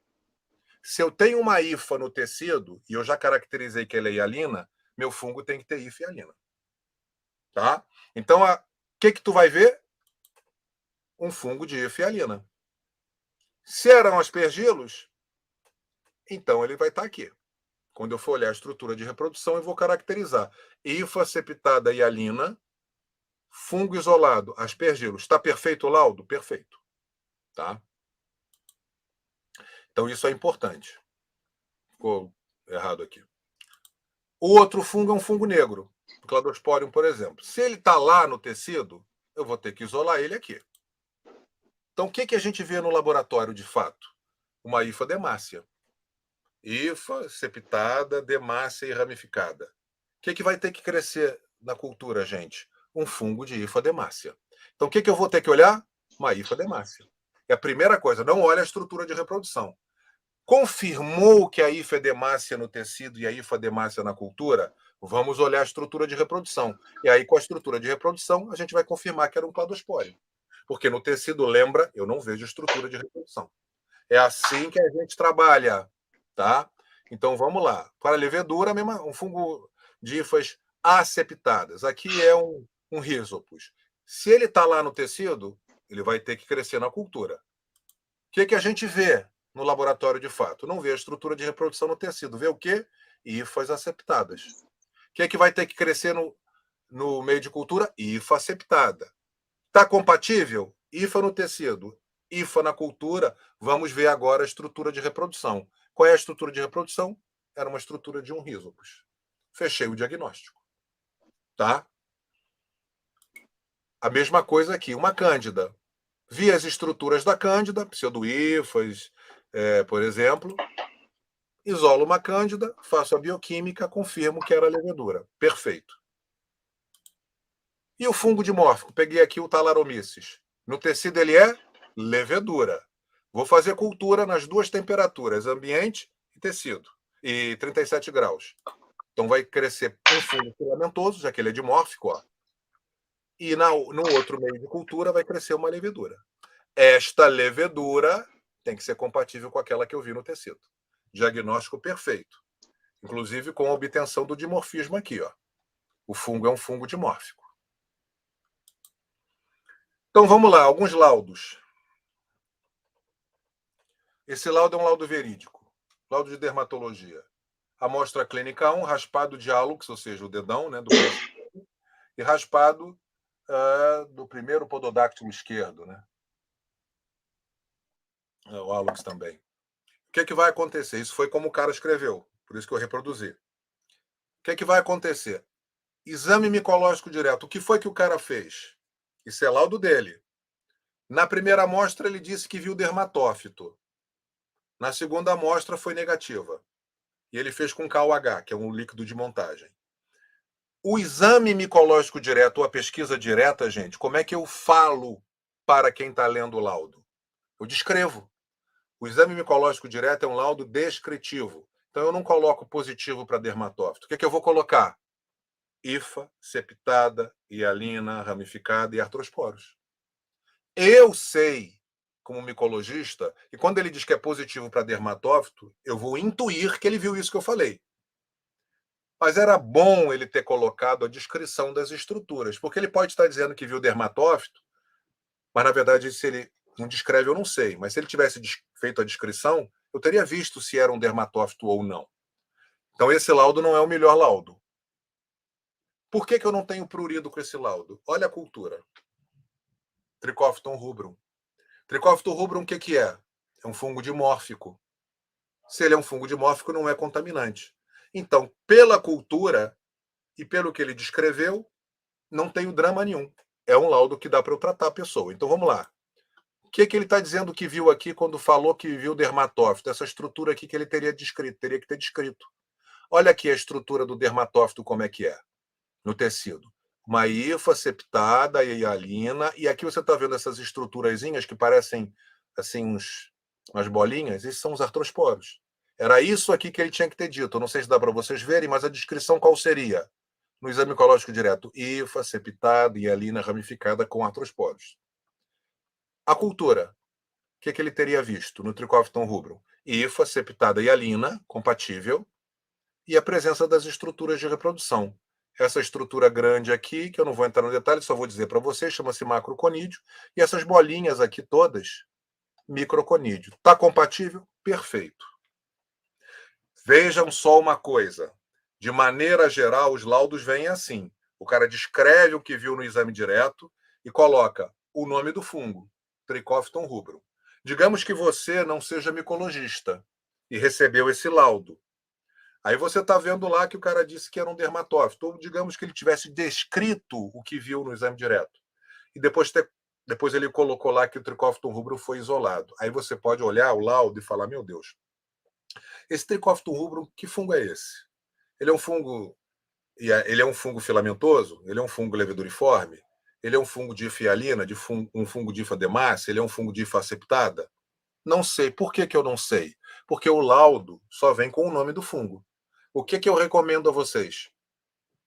Pega o nome, Google, bota Trichophyton rubrum, manda buscar, vai lá em imagens. E aí você vai ver a estrutura do fungo, inclusive vai ter fotos e tal, e a descrição.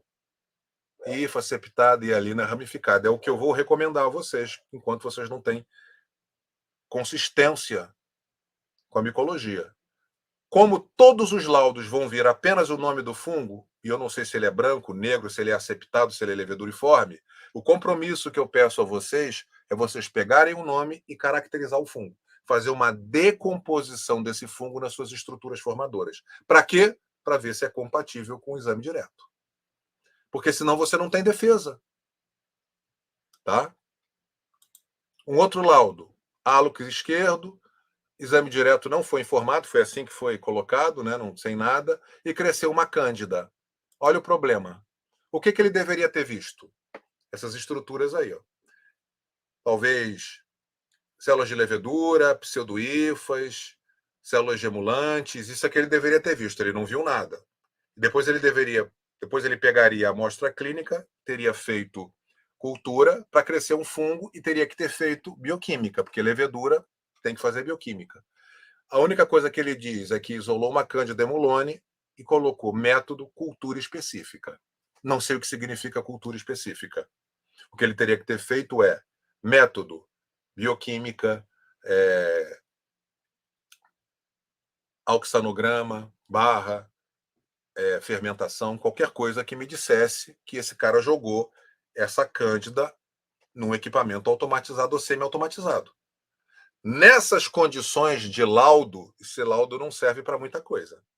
Porque eu não sei se ele isolou uma emulone mesmo, eu não sei se ele chutou, eu não sei.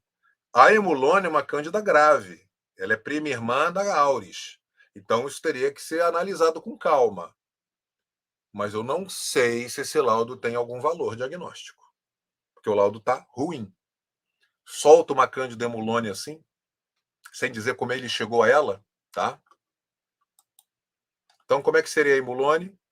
Tá aqui, células de levedura, gemulantes, com blastosporos, ausência de filamentação. Então, eu teria que fazer bioquímica.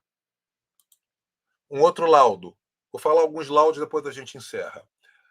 Também de unha, hálux, o que a pessoa diz que viu? Presença de macroconídeo de formato esférico e ênfase em espiral. Ele diz que viu Trichophyton interdigitale. Olha o erro aí. Um erro grave. Macro, por isso, vocês têm que entender que morfologia é fundamental. Macroconídeo Vocês lembram do termo conídeo, que eu mostrei logo na nossa falação inicial? Esporo assexuado exógeno. O que seria um macroconídeo?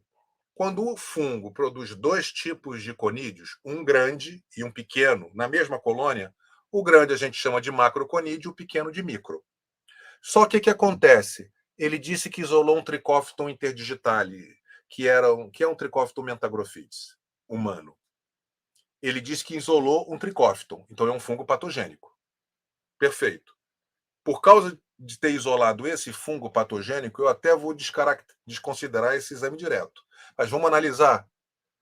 O dermatófito, quando está fazendo infecção, Microsporum, Trichophyton e Epidermophyton, quando eles estão fazendo infecção, eles se apresentam no tecido como hifa, septada e alina com artrosporos, todos os três gêneros. O que são os artrosporos? A hifa está aqui, é como se eu fizesse ela mesma, cortasse em pequenos pedacinhos e soltasse quadradinhos. Essas estruturas quadriláteras que são formadas a partir do segmento da hifa é uma estrutura de reprodução. Eu falei que os fungos não produzem estrutura de reprodução, salvo alguns, os dermatófitos produzem. Mas olha a sacada do dermatófito. Ele mesmo vai picotando para que a descamação natural, ou seja, as escamas de pele que saem a todo momento, a toda hora, quando saírem do hospedeiro, levarem um quadradinho desse ou vários em cima dela, da escama. Para quê? Para vir uma pessoa no chão, na toalha, no sapato, na escova de cabelo, se contaminar com o artrosporo. Então, o fungo produz artrosporos. Quando eu pego, por exemplo, raspado de unha, um raspado de pele, olho no microscópio, no exame direto, eu tenho que ver hifa, septada e alina com artrosporos. Eu volto na minha amostra de pelo ou de pele e coloco no meio de cultura. O que vai acontecer? O fungo que está no tecido vai crescer no meio de cultura. Como é que ele é no meio de cultura? Como é que é um Trichophyton no meio de cultura? Eu mostrei o anterior. É hifa, septada e alina, só que no tecido, só que no meio de cultura ele não produz artrosporos. Artrosporo é só do tecido. Ele produz macro e microconídeo. Então, na hora que o analista clínico coloca lá presença de microconídeos, essa estrutura eu só consigo ver aqui, ó. Nunca aqui. Aqui eu só vejo o artrosporo. Então, esse laudo no exame direto está furado. Ele disse que viu isso aqui, ó. Microconídeo, tá vendo essas bolinhas todas? Isso é a estrutura de reprodução assexuada. Ele diz que viu isso, só que isso aqui é na cultura. O que ele teria que ter visto? Isto aqui, ó. Hifa, septada e alina, ramificada. Olha os artrosporozinhos aqui. Tá? Isso é o que ele teria que ter visto. Na cultura, o que ele viu? Trichophyton interdigitale. Olha só. Ele disse que viu isso aqui, ó, que é uma estrutura de cultura. Então ele não viu isso aqui. Ele chutou isso aqui. Mas, como é um Trichophyton, que ele disse que isolou, eu desconsidero essa besteira e fico só com a cultura e vou tratar como se fosse uma dermatofitose. Salvei o laudo.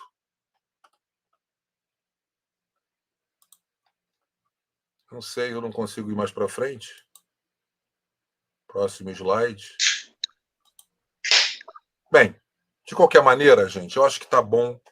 Teriam outros slides mostrando a mesma coisa com outros fungos, sempre compatíveis ou incompatíveis. Para a gente encerrar, que a gente já falou bastante, eu quero deixar para vocês a ideia de que eu tenho que ter um pouco de conteúdo micológico para fazer essa análise do laudo.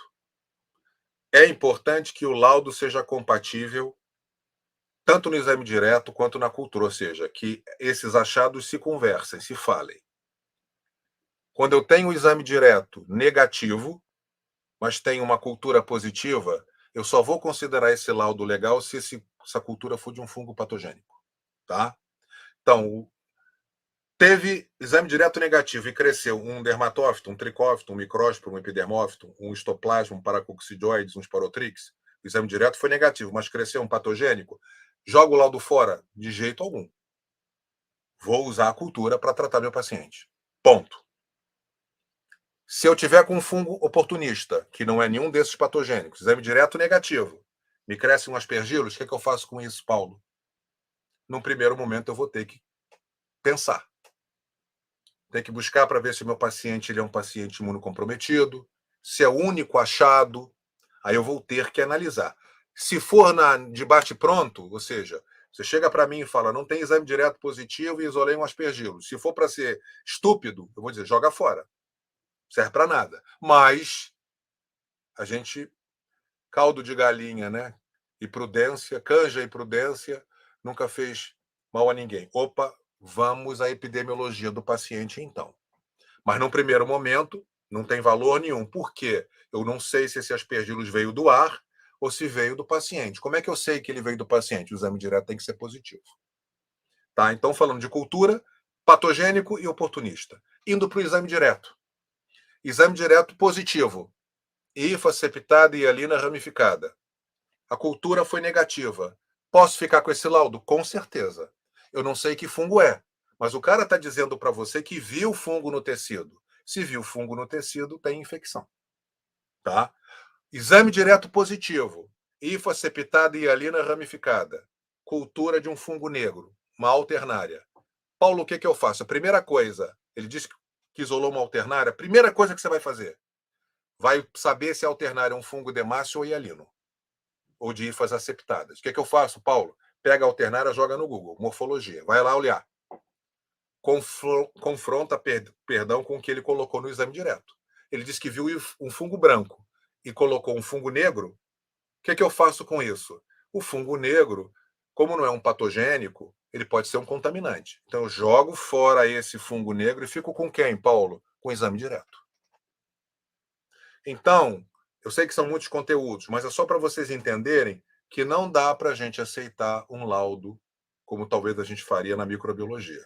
A gente vai ter que analisar com calma todas essas circunstâncias. E vocês viram que tudo está baseado em morfologia. Então, não tem como escapar do estudo morfológico. Bem, gente, era isso que eu tinha para trazer para vocês. Não sei se a coisa ficou clara ou se confundiu mais a cabecinha de vocês, mas é assim que a gente tem que trabalhar. Não é simples, é muito complexo, tem muitas coisas, tem muitos detalhes, são 5 milhões de fungos, diversas morfologias, e aí a gente agora entende, pelo menos eu quero que fique o seguinte para vocês. Receber um laudo, olha o exame direto, viu o fungo, procura no Atlas ou no Google, que hoje é mais fácil, no celular, olha lá, vê que fungo é esse, e vai comparar. Tá bom? Bem, Janaína, pessoal, era isso.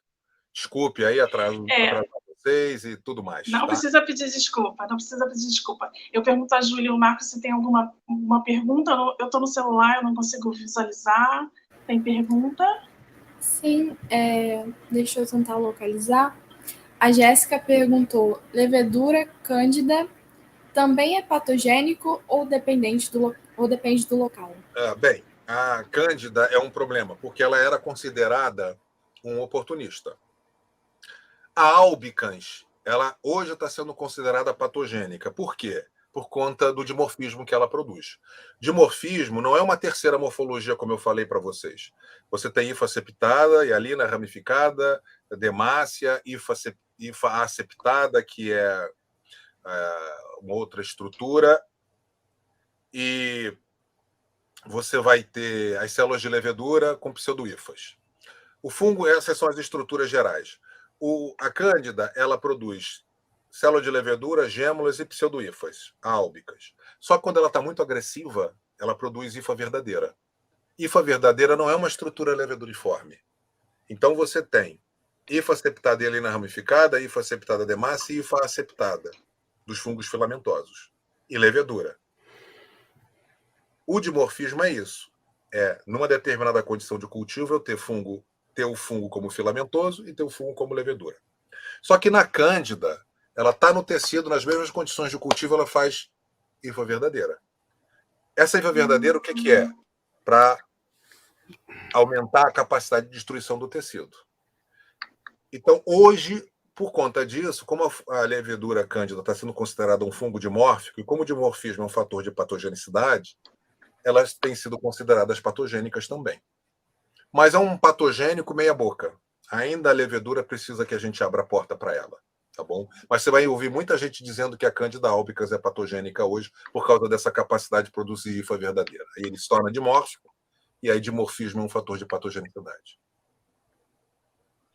Teria mais alguma, Júlia, Marcos? Sim, acho que é a última. A Sofia perguntou: excelente aula. Minha dúvida diária é: quando no micológico direto não identificar hifas septadas e alinas, mas isolou na cultura aspergillus em uma amostra de LBA, o que fazer? Libera ou não?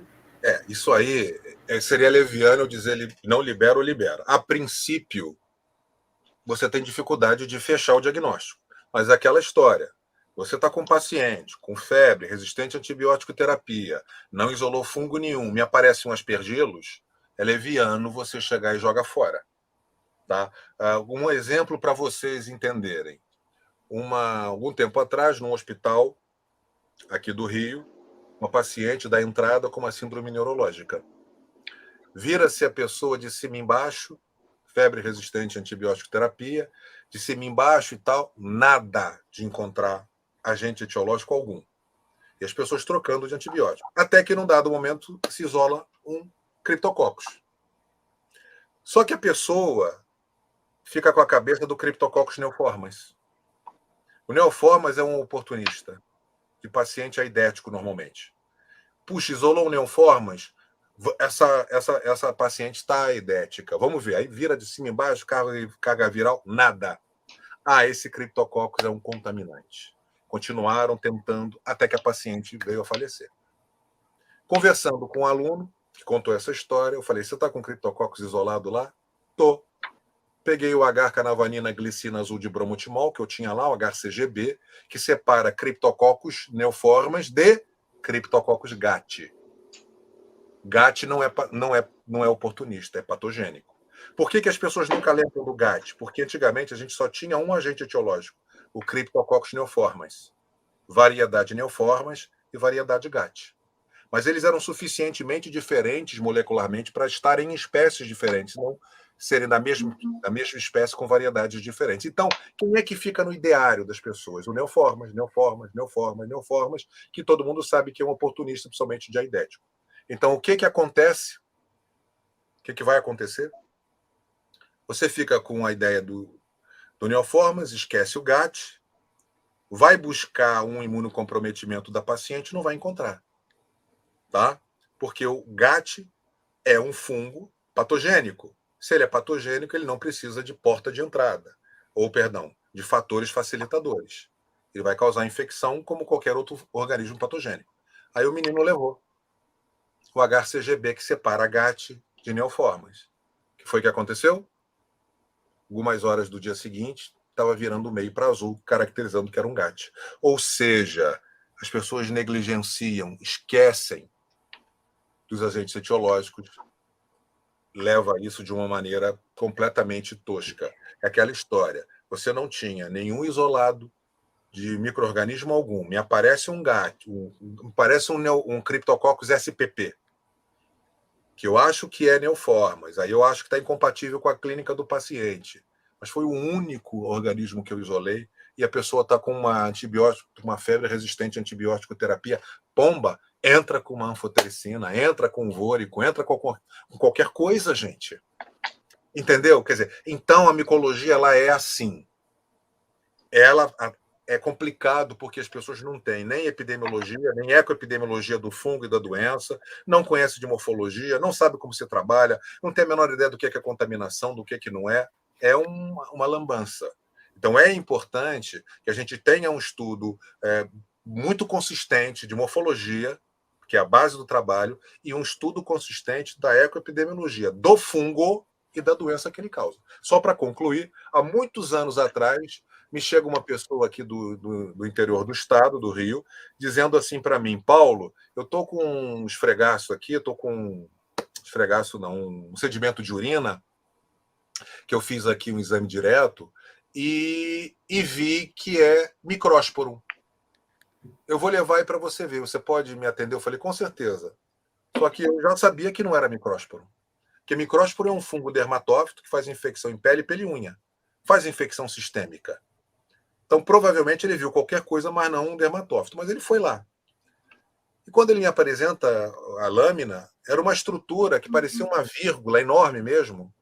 E aí ele olhou, intuiu que podia ser o macroconídeo do micrósporo, exatamente como o rapaz colocou aqui. Só que ele botou micro. Macroconídeo não é o microconídeo, não são estruturas de tecido, são artrosporos. Primeiro. Então eu não posso ver uma estrutura de vida livre no tecido, a não ser que seja uma contaminação na pele. De um solo, de uma grama, de qualquer coisa que você encostou, mas aí ali quase que na hora. Encostou por um lugar, você foi lá e coletou material. Né? Criando uma situação hipotética. E aí ele diz que viu essa estrutura, um macroconídeo, que é uma estrutura de vida livre, na urina. E era uma estrutura que até poderia lembrar, mas não tinha nada a ver com o micrósporo. Então, ele deslocou até a UFRJ, por quê? Porque ele não sabia da ecoepidemiologia, nem do fungo e nem da doença. Ele não sabia como o fungo se comporta no tecido ou como se comporta em vida livre. E é isso que a gente tem que saber, senão você não vai fazer micologia. Tá legal? Então, é importante para a gente não se estender. Depois eu respondo as perguntas que tiverem aí. Mas para a gente não se estender, a ideia é essa. Sim, tá, sim, eu ia finalizar com essa pergunta. Muito obrigada a todos que participaram aqui com a gente. Professor, todo o meu respeito. Lindíssima aula, enfim.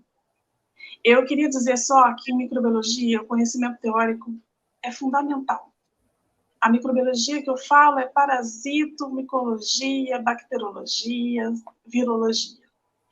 E, assim, não temos como realizar microbiologia por produção. Precisamos de profissionais qualificados e com critério e senso crítico, na verdade, análise crítica na liberação de laudo. A gente tem isso na bacteriologia, né, e eu acredito que a virologia passa por algo parecido, menos por conta da biologia molecular, né, então acho que menos, e a parasitologia provavelmente também um pouco menos, que as características são mais evidentes, né, você não tem uma análise de concordância ou de comparação, né? Mas a microbiologia também, quando a gente fala em teste de sensibilidade, em leitura de teste de sensibilidade, a gente sensibilidade tem... é quase uma matemática, né? Quer dizer, tem que estudar o antibiograma, mesmo. Exato, o antibiograma, como é que faz a leitura dos halos, como é que você interpreta, né, enfim, então, assim, é muito importante. O que o senhor começou a aula falando, né, as pessoas que pegaram pela metade, retornem lá e, assim, todo o meu respeito. Muito obrigada a todos vocês que participaram. Obrigada por o senhor estar aqui conosco novamente, tá? Sempre. Marcos, obrigada. Júlia, obrigada. A gente faz sempre aquela fala, né, a Júlia vai dar os recados, o Marcos fala e o senhor faz a consideração final. Tá bom? Muito obrigada. Eu quero agradecer a todos que participaram com a gente, que mandaram perguntas. E lembrar que quem quiser o certificado de participação da live de hoje, só enviar através da DM do Instagram do Micromeio, com o nome completo e o e-mail que a gente encaminha o certificado para vocês. Mais uma vez, uma ótima noite a todos e até amanhã. Bom, doutor Paulo, mais uma vez, muito obrigado. Mais uma vez é um doutorado online que a gente faz aqui, essas 2 horas que a gente bateu o papo aqui. É sempre um prazer ouvir o senhor falar. É sempre um prazer ver todos os fãs do doutor Paulo aqui expressando os sentimentos aqui no chat da gente. E é legal, é bem legal a gente falar com uma pessoa que seja um líder de opinião, um líder naquela área que ele trabalha, para tentar melhorar uma coisa do dia a dia, né? Como a Jana falou, de liberação de laudo de micologia, que a gente sabe que dentro da micro, né, como o doutor Paulo falou, a micologia, ela sempre é renegada, tipo assim, eu não gosto de fungo não gosto de fungo. Então a gente sabe que acontece isso e é bem legal. Quem conhece fungo sabe, né, sem querer fazer analogia ao livro do Lacaze, O Mundo Maravilhoso dos Fungos, né? Mas eu li esse livro, eu tinha esse livro em algum lugar. A micologia é fascinante, assim como toda a microbiologia. Então, eu agradeço quem está aqui com a gente. 2 horas de live. Doutor Paulo, mais uma vez, muito obrigado. Jana, Júlia, Gleison nos bastidores. São 10 horas da noite. Quem está aqui é porque realmente quer saber mais e é ávido por absorver informação na ciência. Muito obrigado. Doutor Paulo, o senhor encerra a live de hoje. Eu queria agradecer mais uma vez, né, a oportunidade. Eu gosto muito de estar aqui com vocês. Sou um fã incondicional. Torço muito para o projeto de vocês. Então, eu fiquei muito feliz de participar mais uma vez, de poder também falar um pouco da micologia. A gente é um pouco assim sacerdote da micologia, né, um esporo. Muito obrigado por essa oportunidade. Então, um abraço a todos. Fiquei também muito honrado aí com a presença das pessoas que se interessam pela micologia. Isso é o que faz a gente, nesses anos todos, continuar. Esse interesse, essa necessidade da gente divulgar a micologia. Muito obrigado por essa oportunidade também. Muito obrigado mesmo. Obrigado, gente. Amanhã tem mais, 7h30, mais uma palestra amanhã no Micromeio nessa semana. Boa noite para todo mundo. Boa noite a todos. Boa noite, doutor Paulo. Boa noite, Júlia, Marcos e a todos. Tudo de bom.